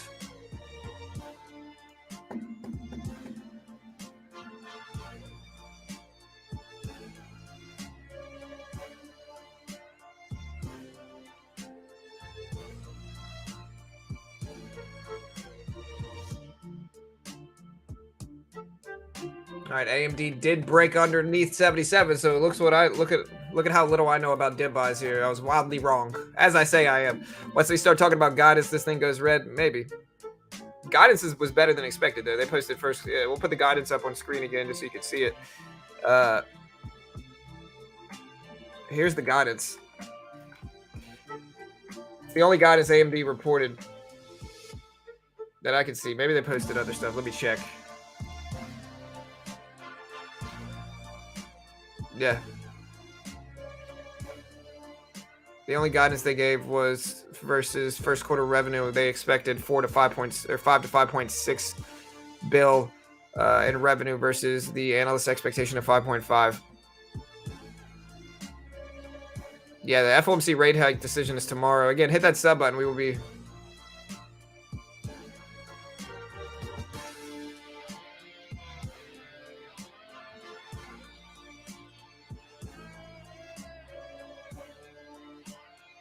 I don't know. I think one of the more powerful ways to trade is to, I think one of the most, oh wait, you're talking about Intel? Okay, no, you're not talking about Intel. I think one of the more powerful ways to trade blue chips is to just buy dips after big emotional drops and then just sit on them for as long as you really need to. That works out great for me. But again, you gotta have you have to have the money that you're willing to tie up for as long as you need to do it. Blue chips are going to go up long term, so if you pick them right, and again, it can't be mid caps. Like you can't buy Match.com. Okay, it can't be mid caps. People lose more money on mid caps than anything else. BYND, Peloton, like those are just money pits, man. But if you pick the stocks right, you pick Apple, AMD, Google, Disney, Amazon, Ford, whatever your forte is in terms of niche of stocks. If you pick those right and you wait for big emotional drops in those companies, which I would say at least happen like 6 times a year, you're going to get big emotional drops for whatever reason. Maybe some big fundamental data came out, maybe earnings, maybe, whatever, right? You wait for those, you buy the dips. And again, I'm not telling you to do it. I might be wildly wrong. Don't copy me. No idea what I'm doing. And then you just let time be on your side. Time will heal a lot of those wounds. And, every time I've done this, I've had a few losses, but most of the time I'm back making money within a month or two in those companies if you pick them right. Again, we talked about Disney at $85, $90. Disney's now at $110. We talked about Google at $90. Google's now over $100. We talked about Amazon with the same specific strategy here. We bought Snapchat when it was at low 8s, high 7s. And, it was just at $12 prior to this. And so it works for me. And again, you're going to run into a lot of bears that call a lot of names and whatever, but it works for me at least.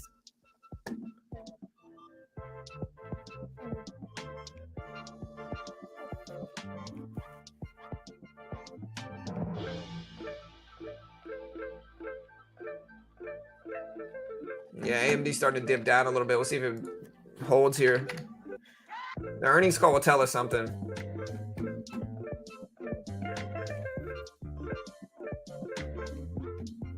Look up the greater fool theory. Listen. I'm not saying it's always going to work. You have to have stop losses. But what I know is that S&P 500 does 8 to 12% a year on average, right? Like I'm using actual numbers to justify the trade idea.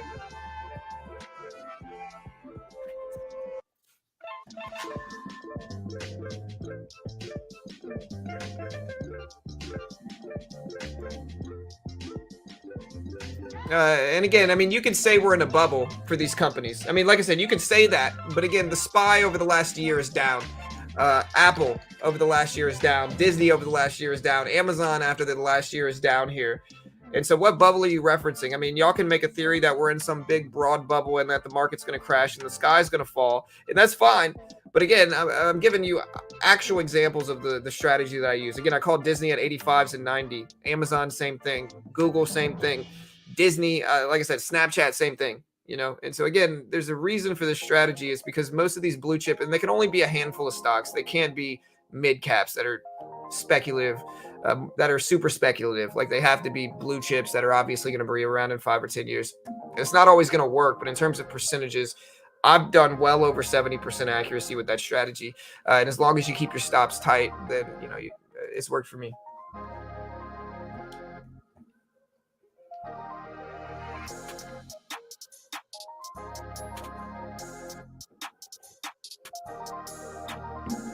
And I'll tell you this, I've had people telling me the market was going to crash every day in my live stream for the last year. And the market hasn't crashed yet. In fact, the market's been moving up a big percentage over the last 3 months. And in the end, maybe the market crashes. Nobody knows for sure what's going to happen. And I can only bet on probabilities. And in my opinion, the probability of the blue chip stocks going up long term is very high.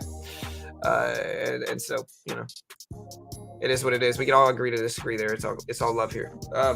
Anyways, AMD up to 77.30s. We got Amazon at 101 or 103s here. The earnings call is about to start. We're going to put the SPY up and the AMD chart up as well.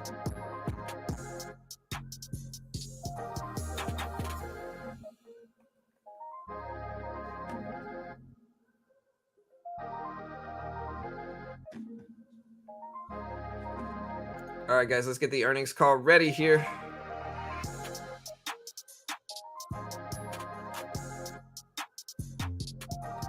All All right, we're also going to mute this so you guys can't hear the music here. Y'all can hear the music though, right? Correct? Let me make sure.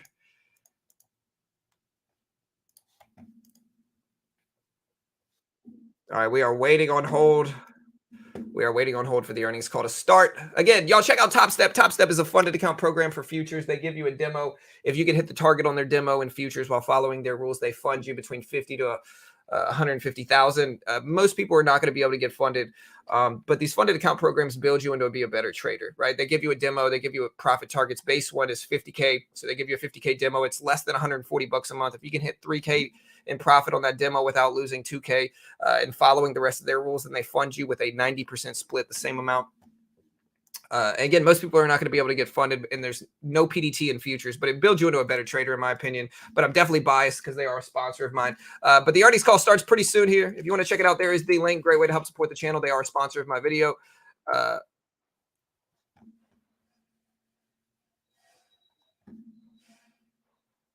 Anyways, let's get started. The earnings call is just about to start here. Nothing yet. There's 4. Make sure. Y'all can hear the music, right? Yeah, the music stopped just now because I muted it. But yeah.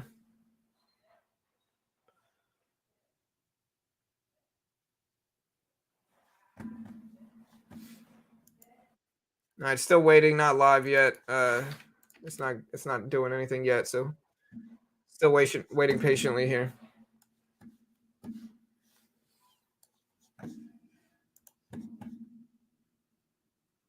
Yeah, no music right now. Was my dog crying? I didn't hear him, man. All right, so waiting for the earnings call to start. It should be starting pretty soon. Terrible hold music.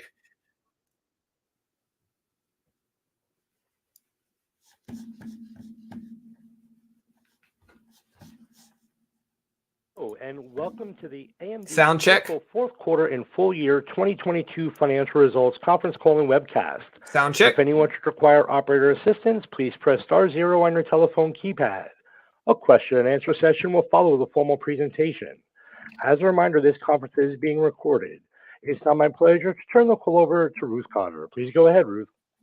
Thank you, and welcome to AMD's fourth quarter and fiscal year-end 2022 financial results conference call. By now, you should have had the opportunity to review a copy of our earnings press release and accompanying slideware. If you've not reviewed these documents, they can be found on the investor relations page of AMD.com. We will refer primarily to non-GAAP financial measures during this call. The full non-GAAP to GAAP reconciliations are available in today's press release and slides posted on our website.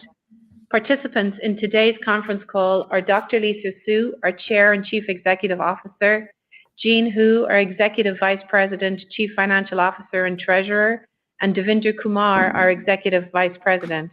This is a live call and will be replayed via webcast on our website. Before we begin, I would like to note that Mark Papermaster, Chief Technology Officer and Executive Vice President, Technology and Engineering, will attend the Morgan Stanley Technology, Media and Telecom Conference on Monday, March 6th, and our first quarter 2023 quiet time is expected to begin at the close of business on Friday, March 17th. Today's discussion contains forward-looking statements based on current beliefs, assumptions, and expectations, speak only as of today, and as such involve risks and uncertainties that could actually cause results to differ materially from our current expectations. Please refer to the cautionary statement in our press release for more information on factors that could cause actual results to differ materially. Now with that, I'll hand the call over to Lisa. Lisa? Thank you, Ruth, and good afternoon to all those listening in today. Before discussing our financial results, I wanted to make a few comments about our CFO transition. I'd like to start by thanking Devinder for all of his contributions to AMD over the last 39 years. During his tenure as CFO, we built a strong financial foundation that has enabled AMD's significant growth and success. On a personal note, his partnership and expertise have been invaluable to me.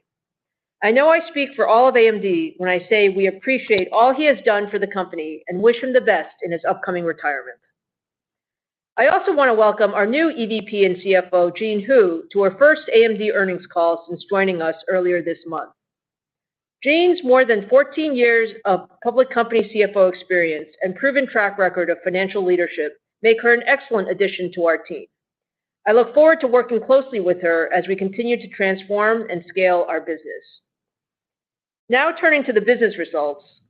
2022 was a strong year for AMD as we navigated the challenging macro environment to deliver best-in-class growth and record profitability driven by our embedded and data center segments.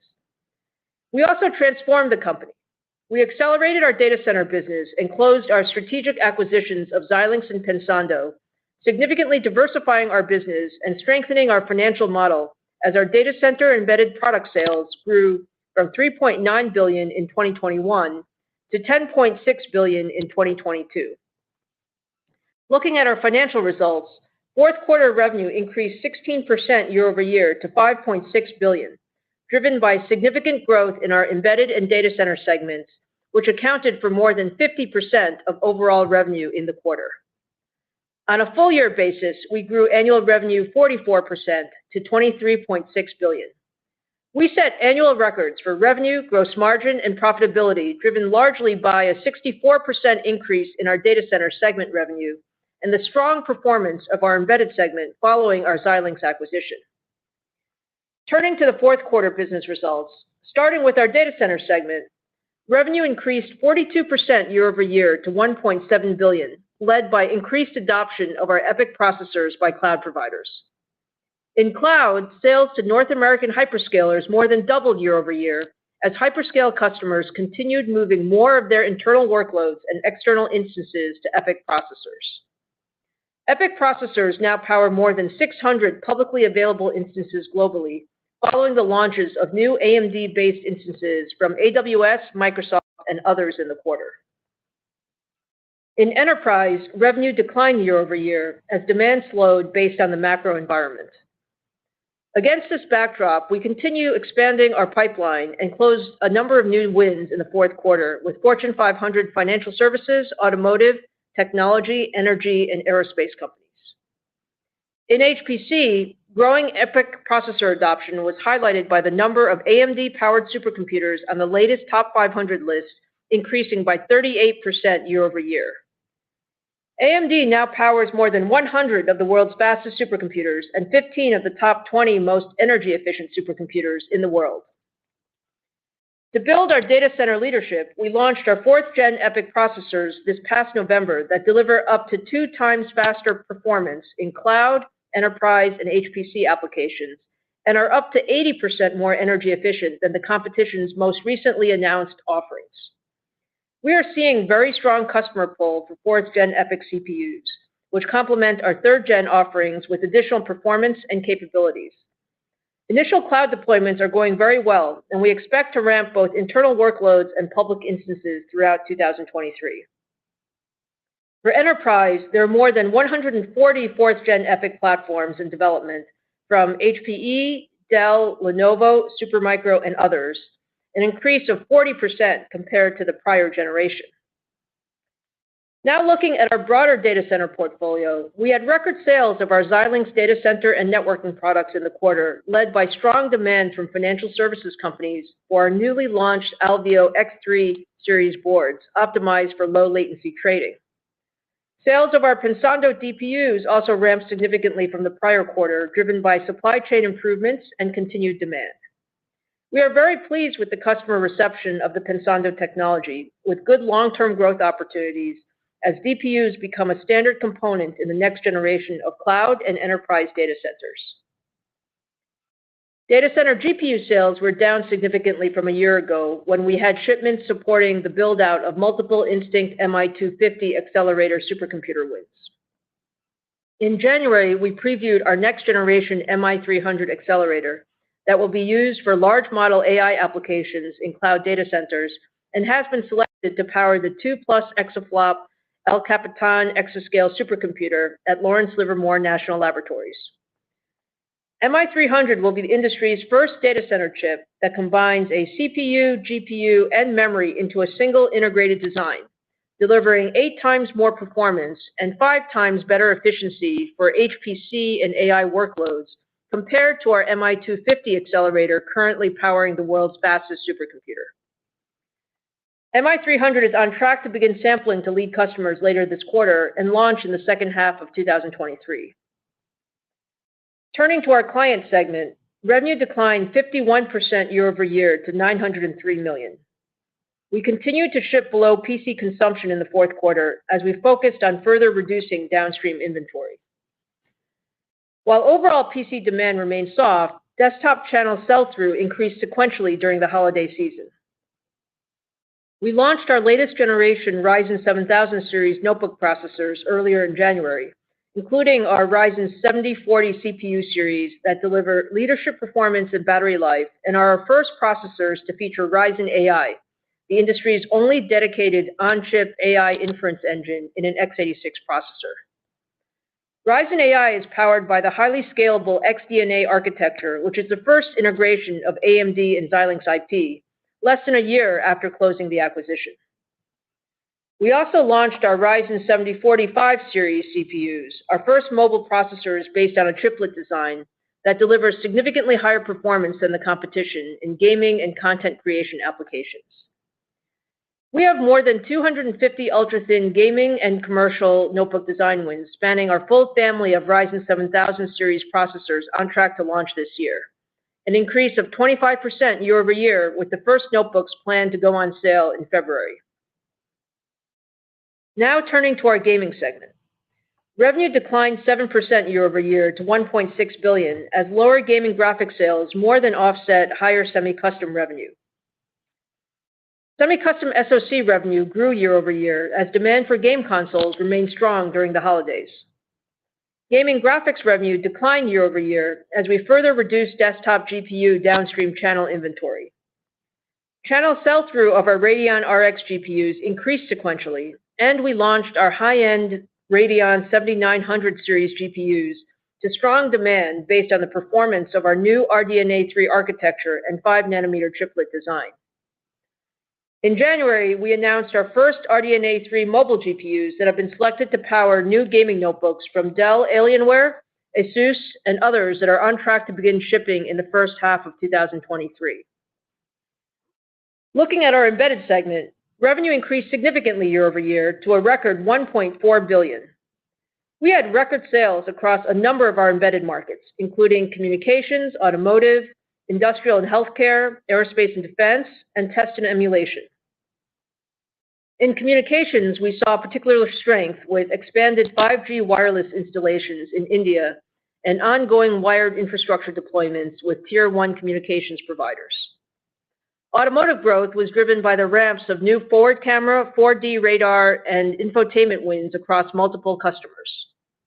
We recently announced multiple new wins for our automotive-grade Zinc UltraScale Plus platforms with some of the largest vehicle equipment suppliers, including ASIN's next-generation automated parking assist system and Denso's next-generation LiDAR platform that can improve the resolution required for autonomous driving and other industrial machine vision applications by 20x. We also continue to see strong growth with industrial and healthcare, aerospace and defense, and test and emulation customers in the quarter, driven by SAM expansion for our leadership adaptive SoCs, new design win ramps, and increased supply across multiple nodes. Taking a step back, as we approach the one-year anniversary of the closing of our Xilinx acquisition next month, the integration has gone extremely well, and our embedded business has become a major growth driver for AMD, strengthening our financial model and significantly diversifying our business. In addition, we are seeing substantial new revenue synergy opportunities as we combine Xilinx's industry-leading adaptive products and 6,000+ customers with AMD's expanded breadth of compute products and scale. In summary, overall, 2022 was a strong year for AMD despite the weak PC market. We significantly grew our data center, embedded, and gaming businesses and executed well across our product portfolio. As we enter 2023, we expect the overall demand environment to remain mixed, with the second half stronger than the first half. In the PC market, we are planning for the PC TAM to be down approximately 10% for 2023. We expect to continue to ship below consumption in the first quarter to reduce downstream inventory, which is reflected in our guidance. In our embedded and data center segments, we believe we are well positioned to grow revenue and gain share in 2023 based on the strength of our competitive positioning and leadership high performance and adaptive product portfolio. We do see elevated levels of inventory with some cloud customers, which will lead to a softer first half and a stronger second half of the year. We continue working very closely with our customers to navigate the dynamic market conditions, while also making the right strategic investments to exit the current cycle with an even stronger and more differentiated set of products to drive future growth. Over the next several years, one of our largest growth opportunities is in AI, which is in the early stages of transforming virtually every industry, service, and product. We expect AI adoption will accelerate significantly over the coming years and are incredibly excited about leveraging our broad portfolio of CPUs, GPUs, and adaptive accelerators in combination with our software expertise to deliver differentiated solutions that can address the full spectrum of AI needs in training and inference across cloud, edge, and client. Now I'd like to turn the call over to Jean to provide some additional color on our fourth quarter and full year financial results. Jean? Thank you, Lisa, and good afternoon, everyone. 2022 was a very strong year for AMD. We had a record revenue, gross margin, profitability, and we generated a significant free cash flow. The year was also highlighted by our strategic acquisitions of Xilinx and Pensando, expanding and diversifying our business portfolio. Fourth quarter 2022 revenue for $5.6 billion was up 16% from a year ago, driven by higher revenue in the embedded and data center segment, partially offset by lower client and the gaming segment revenue. Gross margin was 51%, up 70 basis points from a year ago, primarily driven by richer product mix with higher revenue in the embedded and data center segment, partially offset by lower client segment revenue.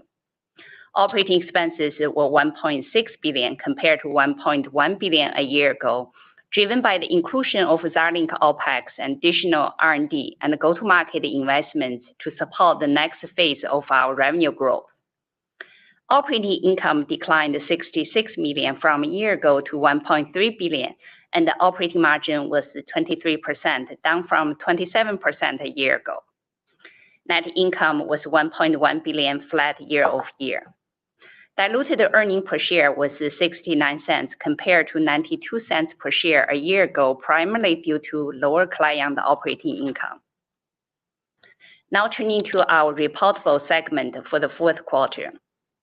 Starting with the data center segment, revenue was $1.7 billion, up 42% year-over-year, primarily driven by strong growth in third-generation EPYC server processor revenue and the early ramp of fourth-generation EPYC processors. Data center operating income was $444 million, or 27% of revenue, compared to $369 million, or 32% a year ago. Higher operating income was driven primarily by stronger revenue, partially offset by higher R&D investment to support the top-line revenue growth. Client segment revenue was $903 million, down 51% year-over-year due to reduced processor shipments resulting from a weak PC market and significant inventory correction across the PC supply chain. Client operating loss was $152 million compared to operating income of $530 million a year ago, or 29% of revenue, primarily due to lower revenue. Gaming segment revenue was $1.6 billion, down 7% year-over-year due to lower gaming graphics revenue, partially offset by higher semi-custom product sales. Gaming operating income was $266 million, or 16% of revenue, compared to $407 million, or 23% a year ago. The decrease was primarily due to lower graphics revenue. Embedded segment revenue was $1.4 billion, up $1.3 billion from a year ago, primarily due to the inclusion of Xilinx embedded revenue. Embedded operating income was $699 million, or 50% of revenue, compared to $18 million, or 25% a year ago, primarily driven by the inclusion of Xilinx. Turning to the balance sheet, we have a strong balance sheet with cash equivalents, and short-term investment of $5.9 billion at the end of the fourth quarter. During the quarter, we returned $250 million to shareholders through share repurchases. In 2022, we returned a total of $3.7 billion to shareholders, which was 119% of free cash flow. We have $6.5 billion in remaining authorization to share repurchases. Free cash flow was $443 million compared to $736 million in the same quarter last year. Free cash flow decreased primarily due to higher inventory. Inventory was $3.8 billion, up approximately $402 million from the prior quarter, primarily driven by the inventory increase in advanced process nodes to support the ramp of new products. Now let me turn to our full year financial results. 2022 revenue was $23.6 billion, up 44% year-over-year, driven by increased embedded data center and gaming segment revenue, partially offset by lower client segment revenue. On a combined AMD and Xilinx company basis, 2022 pro forma revenue was $24.1 billion, up 20% compared to $20.1 billion in 2021. Gross margin was 52%, up 370 basis points from the prior year, primarily driven by richer product mix with higher revenue from embedded and data center segment, partially offset by lower client segment revenue. Operating expenses were 26% of revenue compared to 24% in 2021. 2022 operating income was $6.3 billion, up $2.3 billion, an increase of 56% from a year ago, resulting in an operating margin of 27% compared to 25% in 2021, primarily driven by higher revenue and the gross margin expansion. Net income was $5.5 billion compared to $3.4 billion, up 60% from the prior year. Earnings per share was $3.50 compared to $2.79 for the prior year, primarily due to data center growth and addition of Xilinx. Full year free cash flow was $3.1 billion, resulting free cash flow margin of 13% for the year. We invested approximately $1 billion in long-term supply chain capacity in 2022 to support our expectations for future revenue growth and increased market share. Let me now turn to our financial outlook. Today's outlook is based on current expectations and contemplates the current macro environment. For the first quarter of 2023, we expect revenue to be approximately $5.3 billion, ±$300 million, a decrease of approximately 10% year-over-year and 5% sequentially. Year-over-year, data center and embedded segment revenue are expected to grow, offset by lower client and gaming segment revenue.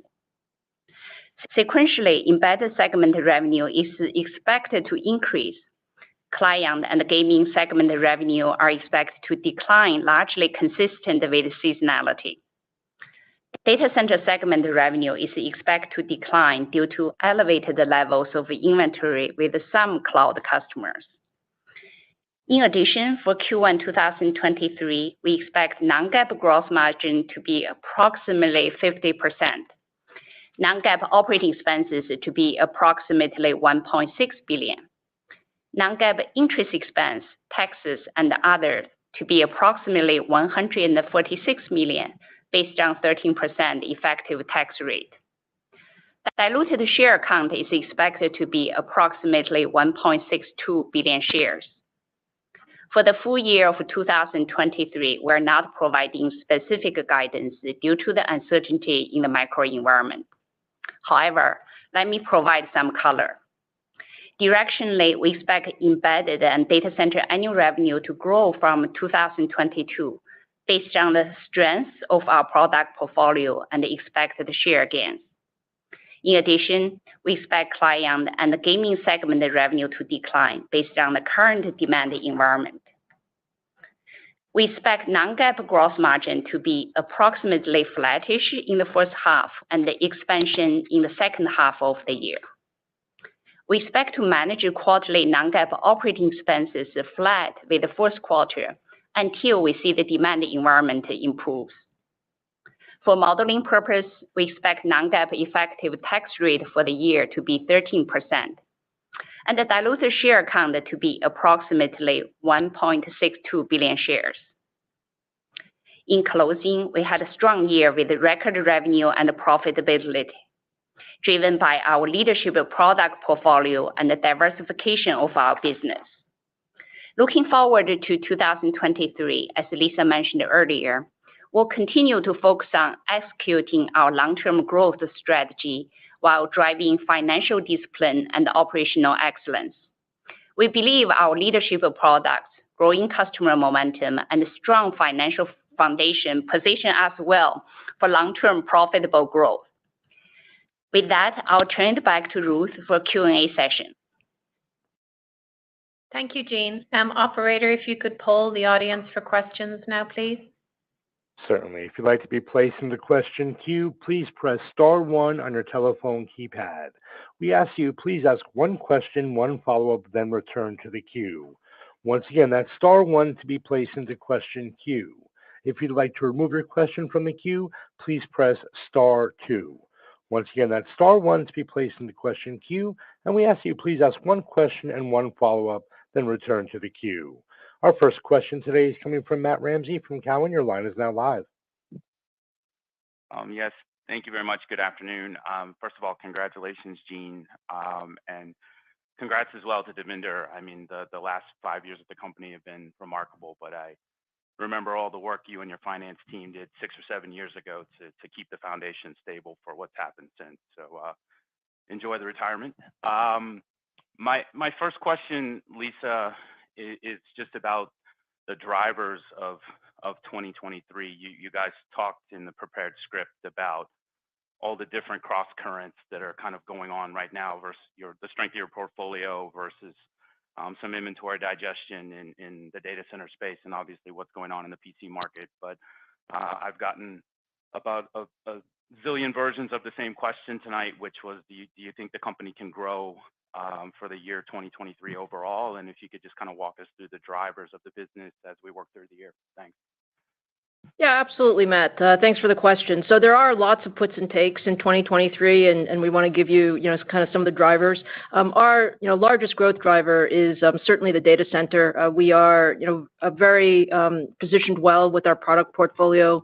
We just launched our Genoa 4th Gen EPYC. We also have Bergamo coming, this year as well. When we talk to our cloud customers, what they're telling us is, they appreciate the execution of our roadmap, and we have an opportunity to move more workloads to AMD as we go through the year. So we feel very good about our product positioning. As we mentioned in the prepared remarks, coming off of a very strong 2022, there is some inventory at some of the cloud customers, and so we are expecting a softer first half and then a stronger second half. But we feel very good about our market share position and opportunity to grow with data center. Also on the embedded side, I would say we have a very strong portfolio there. The Xilinx business has done very well in 2022. It's a diversified set of markets. We see strength in a number of the end markets, and so we think that's also a grower for AMD. On the other side, our client and gaming businesses, we believe will decline. We have made good progress. When we look at the PC market, in the second half of the year of 2022, we were really trying to rebalance inventory, and I think we made progress exiting Q4. We're still expecting to ship below consumption in the first quarter, and then sort of go from there. Our product portfolio is strong. We think there's an opportunity for growth as we go into the second half of the year, but we think overall for the year, client will decline just given the TAM.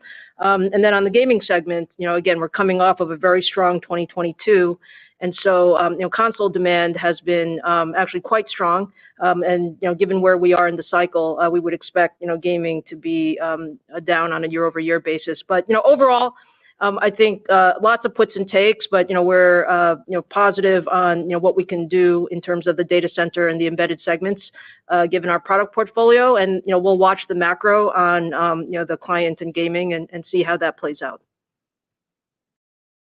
Thank you very much, Lisa, for all the details there. I guess as my follow-up, I wanted to ask a question about gross margin. The margin, I guess, sequentially down a little bit into March, but I kind of wanted to focus on the drivers of the longer-term margin that's down, I guess, 3 or 4 points from where you were a few quarters ago, despite more mix of the revenue coming from embedded and data center. So if there's any way that you guys could try to quantify maybe how much of the margin headwind is from just lower client revenue, how much of it might be from any programs that you're working through to clear the channel, and how might we model, what are the drivers that we should think about in terms of the margin recovering? Thank you. Yeah, maybe. So on the overall margin, the way to think about our business, Matt, is the margin is primarily driven by product mix. So as the embedded and data center businesses grow, so the margin expansion grows with it. In terms of the sequential question that you had from Q4 to Q1, that's just a product of the mix. So with data center being lower sequentially, that's that. We are also working through our client inventory clearing. What we're seeing in the PC business is as we're going through this sort of normalization of inventory, especially on some of the older products, we do have more marketing programs and pricing incentives in place. We do expect that to normalize as we go through the first half of the year. And so as Jean said in the prepared remarks, we would expect margin expansion as we go into the second half with the growth in data center embedded and some normalization of the client business as well. Thank you. Next question is coming from Vivek Arya from Bank of America Securities. Your line is now live. Thanks for taking my question, and thanks and best wishes to Devinder and Jean from my side as well. On the first one, Lisa, I think you mentioned some elevated inventory among your cloud customers. I was hoping you could give us some quantification of how elevated. Is it a 1-quarter issue? Is it a 2-quarter issue? Does it impact the pace of your Genoa ramp? Because I think coming into this year, the expectations were you could grow server sales by over 20%. Do you think that is still a possibility? Because I imagine you get some benefit from better Genoa pricing. So just puts and takes of how we should think about your data center business through this year. Yeah, sure, Vivek. So look, we remain very bullish about our data center business. I mean, I think the feedback that we've gotten on Genoa from our customer set is very strong. And as I said, the important thing is we are expanding workloads. In terms of where we believe as the inventory normalizes, each customer is different, so they have what they're trying to achieve in terms of inventory levels.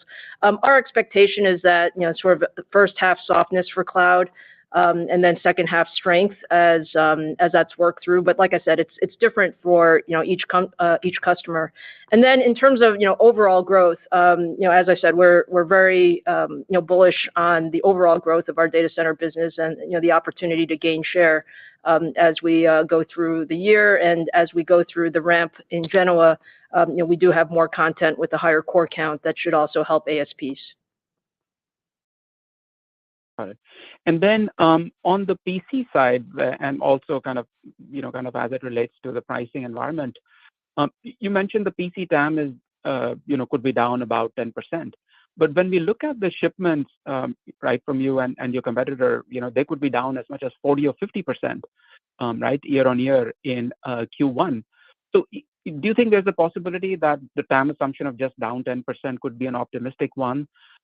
Because I would imagine that would suggest the inventory clears out soon, but you're suggesting that it may not clear out till Q2. So I was just hoping you could give us some better sense for when the PC market starts recovering, and do you think it could become more price competitive before it recovers?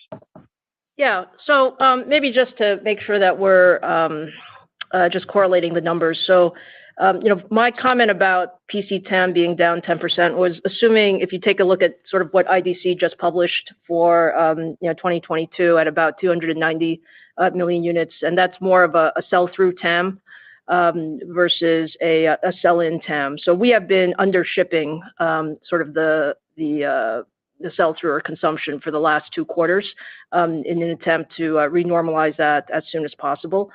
In terms of, do I think it's conservative? I think it's in the zip code. So if you imagine 2023 sell-through TAM of about 260 million units plus or minus seems to be about the right number. We have made good progress in inventory normalization. We want to be cautious, obviously, heading into the year, just given the macro environment. First quarter we said would be roughly seasonal. For PCs, I think first quarter should be the bottom for us in PCs. And then grow from there into the second quarter and then into the second half. And I should note also, Vivek, we just launched our Ryzen 7000 series with sort of our AI capabilities, both from a notebook and desktop standpoint. So we feel good about the product roadmap in PCs. Obviously, we have to get through this normalization. Most of the focus is on continuing to differentiate our products and working with our customers to offer sort of very strong platforms. Thank you. Next question is coming from Stacy Rasgon from Bernstein Research. Your line is now live. Hi guys, thanks for taking my questions. I noted that you said the gross margins would expand in the second half, but you didn't give us any color on how much they might expand. Can you give us any idea of like first half to second half? Or just for the full year, do you think gross margins grow year over year from the 52% that you printed in 2022? Yeah, hi Stacy, this is Jean. Let me take this question, then Lisa can add.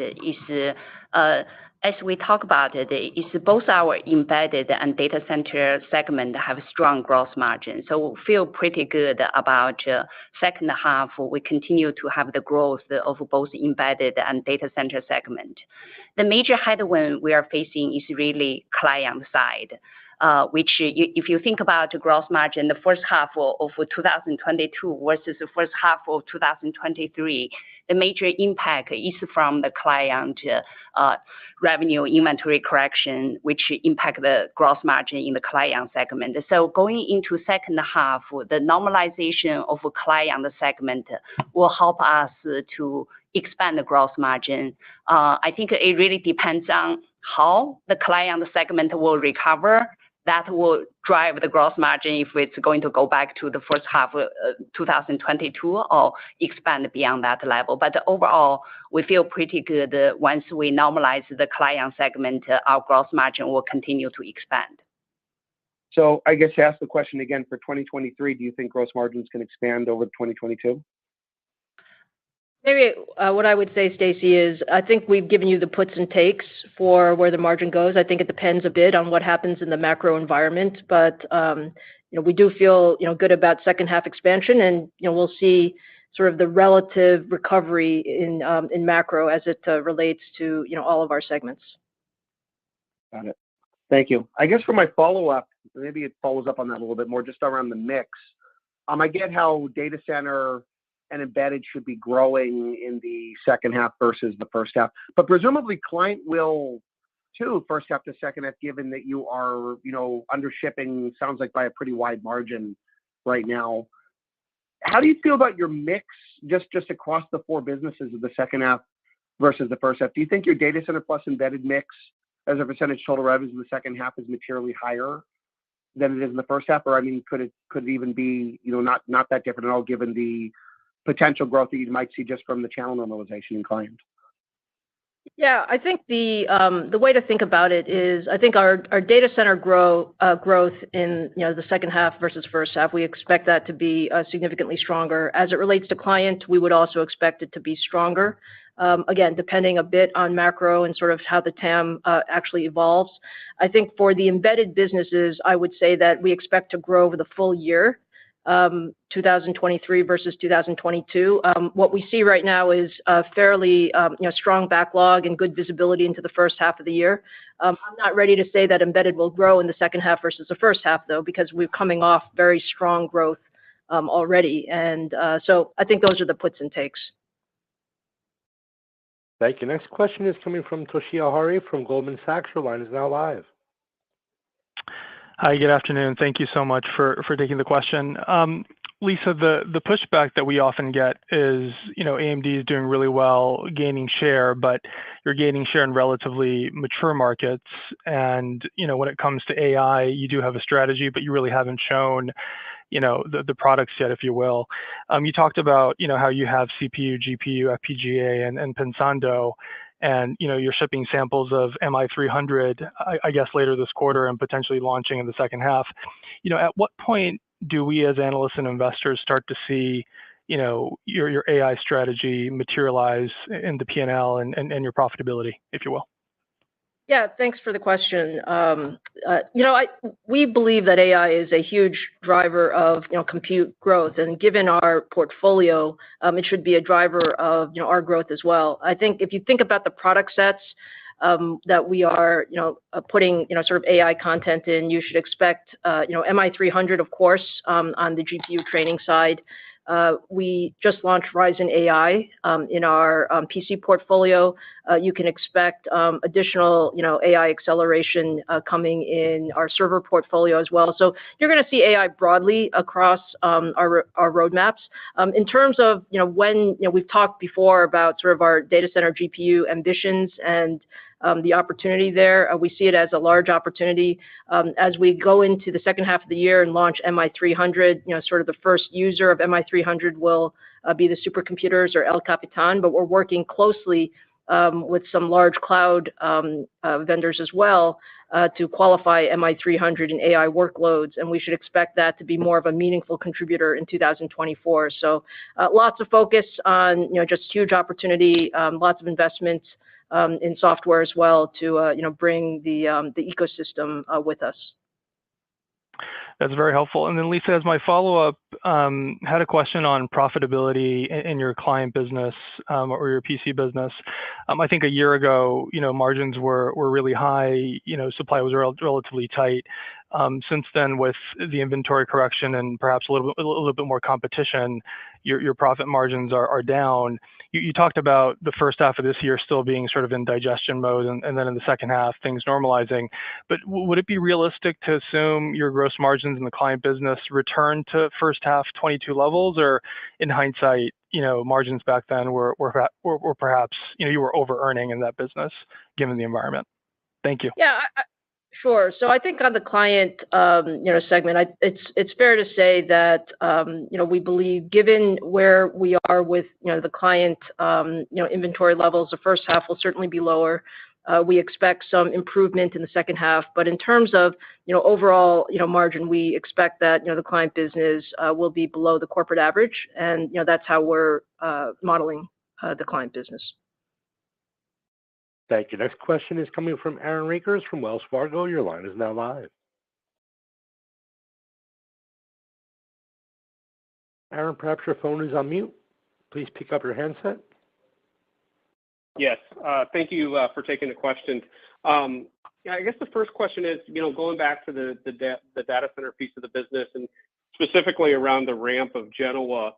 I'm curious is there any help that you can provide us as thinking about the ASP uplift you expect to see with the Genoa product cycle? And I guess at some point through 2023, how do we start to think about the Bergamo product cycle as well, impacting the server CPU business? Sure. So Aaron, we started shipping, Genoa in the third quarter, that ramped into the fourth quarter and will continue to ramp through 2024. The way I think about, or the way you should think about the Genoa ramp is that it is a new platform for our customers, so they'll be introducing it, first in cloud, sort of internal workloads, and then going to external workloads, and then enterprise. So I think it'll be throughout 2024. throughout 2023, we do have higher core counts on Genoa, so you would expect that that will give us some ASP uplift as we go through to some of those higher core count products. Bergamo will launch in the first half of the year. We are on track for the Bergamo launch, and you'll see that become a larger contributor in the second half. So as we think about the Zen 4 ramp and the crossover to our Zen 3 ramp, it should be towards the end of the year, sort of in the fourth quarter, that you would see a crossover of sort of Zen 4 versus Zen 3, if that helps you. Yeah, that's very helpful. And then as a quick follow-up, this business isn't really asked that much about, but been doing phenomenally well here these last couple of quarters is actually the Xilinx business. I know it's within the embedded largely, but yourself reporting, I think if I read the filings correctly, growing 40% plus on a like-to-like basis for Xilinx. I think your competitor also growing a solid pace. How do you think about the sustainability or durability of that demand in that embedded or Xilinx business as we move through 23? Sure. So, Aaron, that business has done very well. So, the Xilinx business, I think our overall embedded business continues to do well. When we look across the subsegments, there are puts and takes in the subsegments, but what we see is content is going up. So, we had records in communications, industrial and healthcare, aerospace and defense, automotive. We have the embedded processor content that's also going into automotive. So we feel, very good about that business. I think as we look into 2023, I mentioned this in the question with Stacy. We have a very good visibility to the first half, just given the lead times and the backlog. And the first half looks strong. So, we expect to grow sequentially in the first quarter. As we go into the second half of the year, we're monitoring the overall demand environment, and just given how strong it's been, we are looking at whether there'll be some puts and takes in some of the end market segments there. But overall, I think the key point is the content and our design win momentum is good, and we continue to ramp new design wins in the Xilinx business. Thank you. Next question is coming from Joe Moore from Morgan Stanley. Your line is now live. Great, thank you. I wonder if you could talk to us about the puts and takes of PC market share in a down 10% environment. I would assume it helps you if consumer is better than commercial, but what is your progress in terms of penetrating the notebook market and penetrating the commercial market where you could continue to gain share?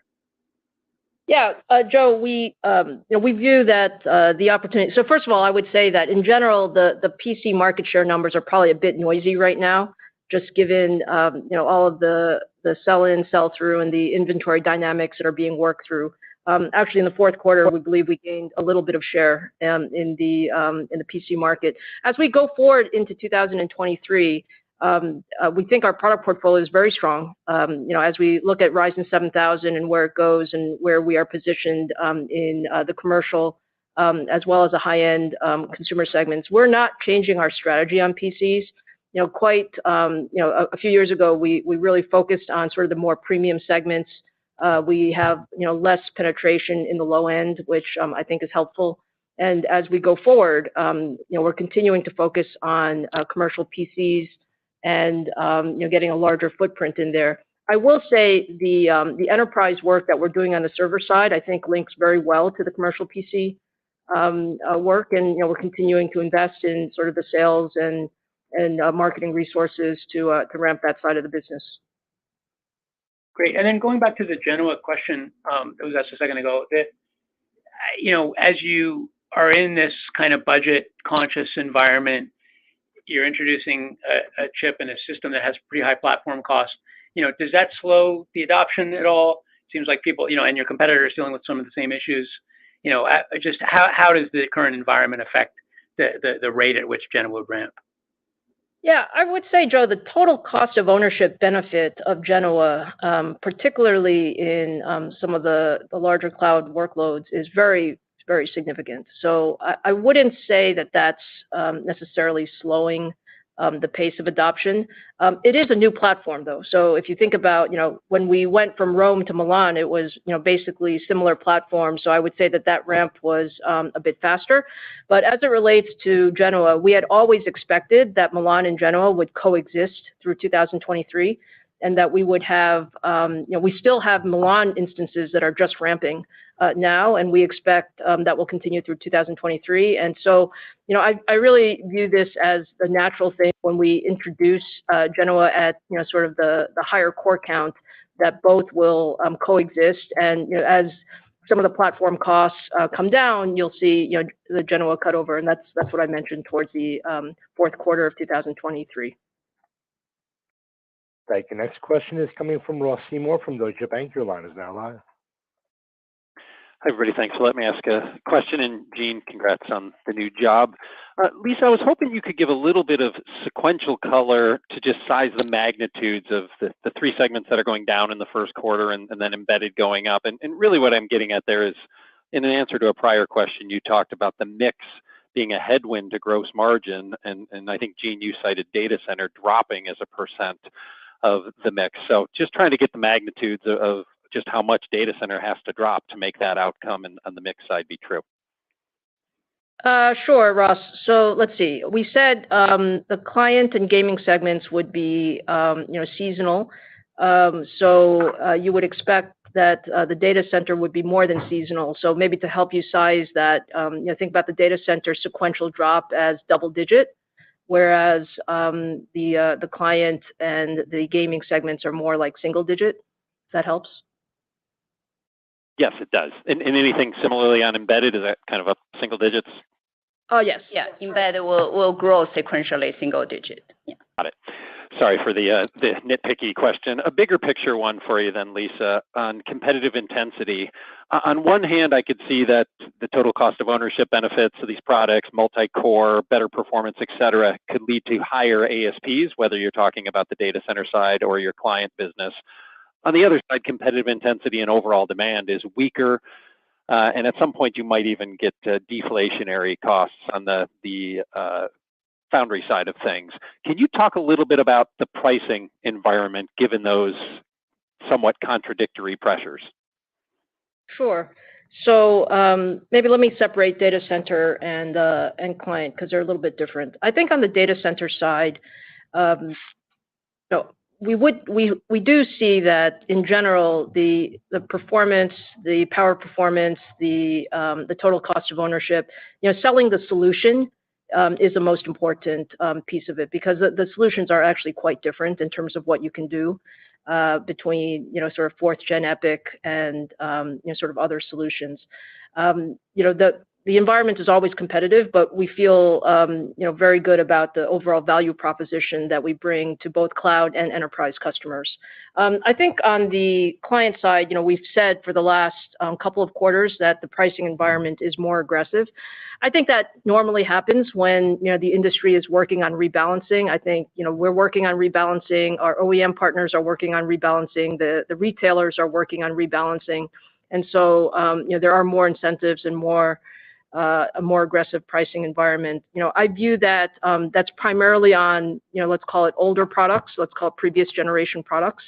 And as we work through that, there will be some normalization as we think about our newer generation products where there's more capability added. So hopefully that gives you a little bit of the puts and takes. And in terms of the cost environment, I think all of us in the industry have seen some elevated costs, but I think we also expect that to normalize too, as everyone is sort of optimizing their CapEx spending. Thank you. Thank you. Next question today is coming from Mark Lipacis from Jefferies. Your line is now live.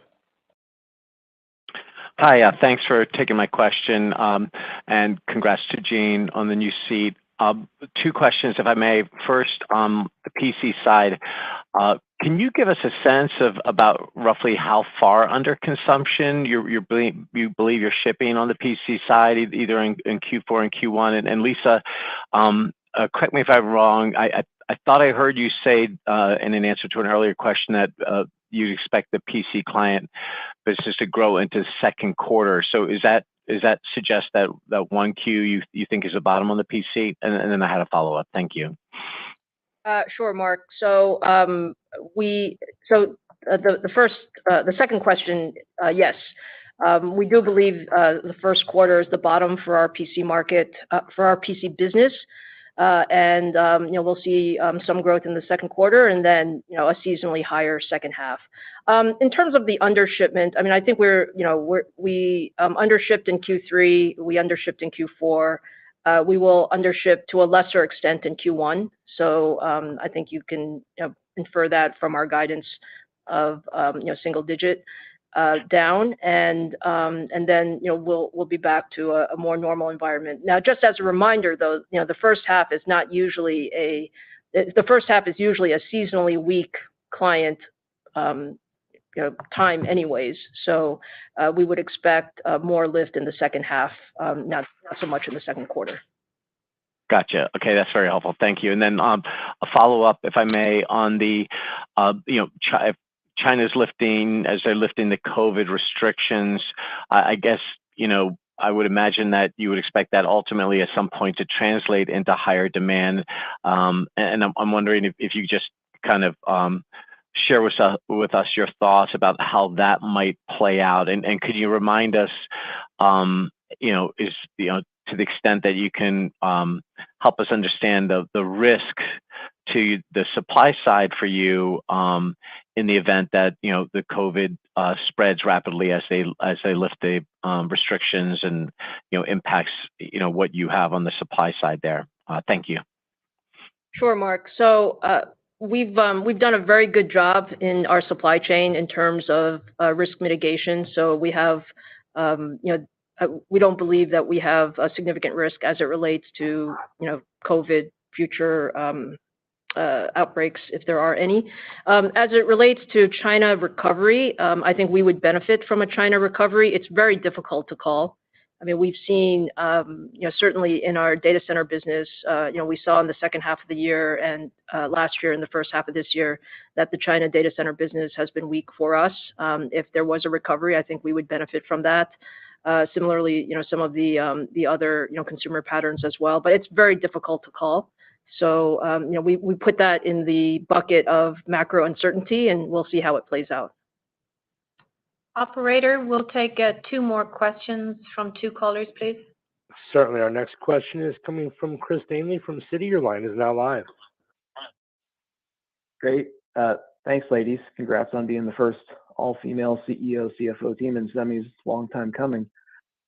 Hey, so your gross margins held up pretty well for the Q1 guide, despite high margin data center business going down. So if the data center business remains weak and has a rough quarter in Q2, could we expect a similar gross margin resiliency? Yeah, definitely. I think, as I said earlier, the major impact on gross margin actually is the PC client side. The stabilization and the bottoming of client business really help us with the gross margin at the current level. Second half, we should see the expansion of gross margin. Sure. And as my follow-up on your PC client business, so it had its correction a little bit later than some of the other folks in the semi industry and was, obviously a little bit steeper.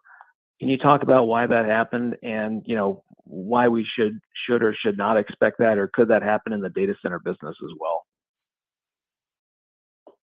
I guess, Chris, what I would say is, I think the PC market has been volatile, and we did significantly, coming off the pandemic, there was, very high demand during the pandemic, and I think, we were all adjusting as we're, looking at, sort of the demand environment post-pandemic and with macro uncertainty. I think the data center business, we have, again, we're heavily weighted towards cloud, and we have very, good discussions with our overall customer set in terms of what they need.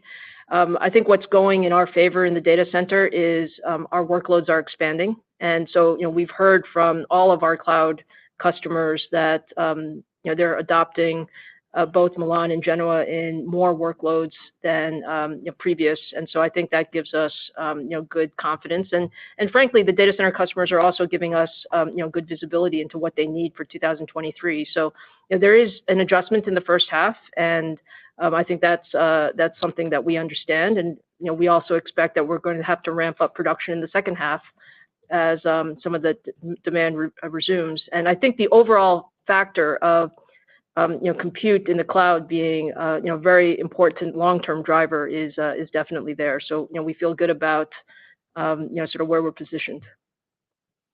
Thank you. Our final question today is coming from Timothy Arcuri from UBS. Your line is now live. Hi, thanks a lot. Lisa, I had a question on your client business. I know that your competitor at times uses, rebates and subsidies, but the numbers that are in their filings have gotten pretty big. So I take it from your answer to a prior question that you think that's more on legacy parts.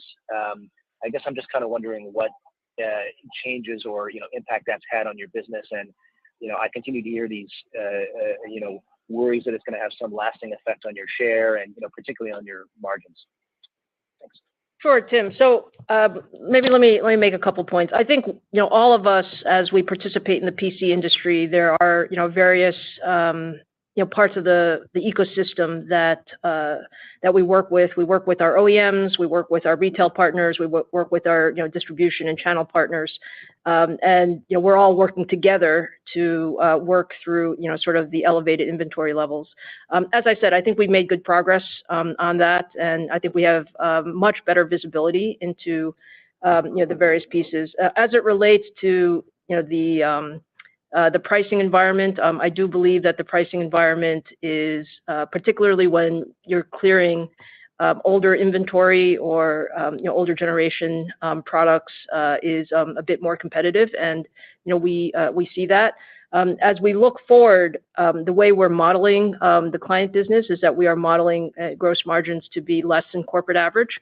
That's different than our previous modeling. So previously, client was more like at corporate average, and I think given I think the nice thing is our business is quite a bit more diversified now, and so with our data center embedded businesses, really being strong growth drivers, I think client continues to be a good market overall, and as we work through this, we will see some of the normalization that Jean mentioned.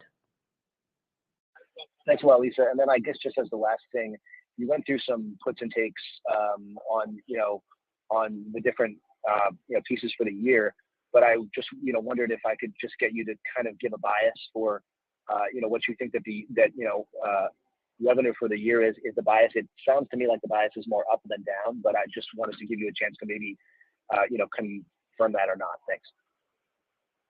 I think, Tim, the answer is yes, but again, let's work through the next couple of quarters, and we feel good about how our products are positioned, and we just need to work through the macro and see how that plays out. Great. Thank you. That concludes today's earnings call. Again, welcome to Jean. We're delighted to have her on board, and much gratitude to Devinder for his 39 years of service and all his leadership. And we'll look forward to touching base with all participants throughout the quarter. Thank you. All right, guys. So that is the AMD earnings call. Tomorrow is an absolutely crazy day in the stock market. We could get a big crash. We could get a big pump. Let me know what you expect. We are going to be streaming that bright and early tomorrow. We're going to be streaming non-farm payroll data. PMI data does drop tomorrow morning. And then we got the Fed rate hike decision at 2 p.m. We got the press conference at 2:30. We have Meta earnings, and we're going to cover all of that stuff. Hit the subscribe button. Hit the notification bell if you have not already. We certainly appreciate all the support and all the subs that we've gotten. Today, we did break 98K. Thank you guys so much. Let me know what you guys think is going to happen. Again, check out our sponsors. Check out Top Step. Top Step is a funded account program. So if you want to day trade the S&P 500, you can in futures with no PDT rule. You can day trade short. If you want to try out futures without taking on a ton of risk, try out a funded account program. Top Step is the most legit futures funded program in the world. They give you a demo. If you can hit the target on their demo while following their rules, they fund you between 50 to 150K with a 90% split. Most are not going to be able to get funded. Even if you don't get funded, though, it builds you into a better trader. It teaches you how to trade. It gives you some pressure, but not the full extent where you're risking thousands. Check it out. Here is the link. You can also check out Chart Prime. which is a trading view indicator service that is incredibly useful. It shows you candlestick patterns. You can use it in stocks, crypto, Forex, futures, all that good stuff. And again, it'll give you candlestick momentum. Like you can see here on a 1 minute chart, it gave you these candlestick alerts for the SPY. And then we dip down. It'll give you this bearish engulfing candle alert, this RTM candle when we get a bounce. And if you zoom in here, you can kind of see it'll show you reversals as well. That's just a small percentage. It shows you candlestick patterns. It shows you long-term trends, short-term trends, a lot of stuff. It shows you major support. And look at how accurate this was.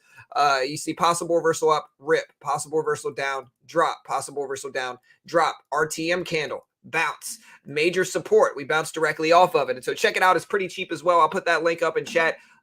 We will be back bright and early. I look like John Madden over here. I'm definitely biased in their favor, though, guys. They are sponsors of mine, so they pay me money. And so I'm definitely biased in their favor. But if you want to check them out, help support the channel, here is the link. You can find both of these in the description. Tomorrow's a crazy day. Be here bright and early. We start the stream super early. We'll cover all the craziness live. Thousands of people tune into these streams because we cover the data and decipher it very, very, very quickly. You guys know me. I don't claim to be an expert. I have no idea what's going to happen, but we cover the data fast. So hit that sub button, hit the notification bell if you want the data quickly, and I'll see you guys all bright and early tomorrow morning. Good luck. We'll see you guys then.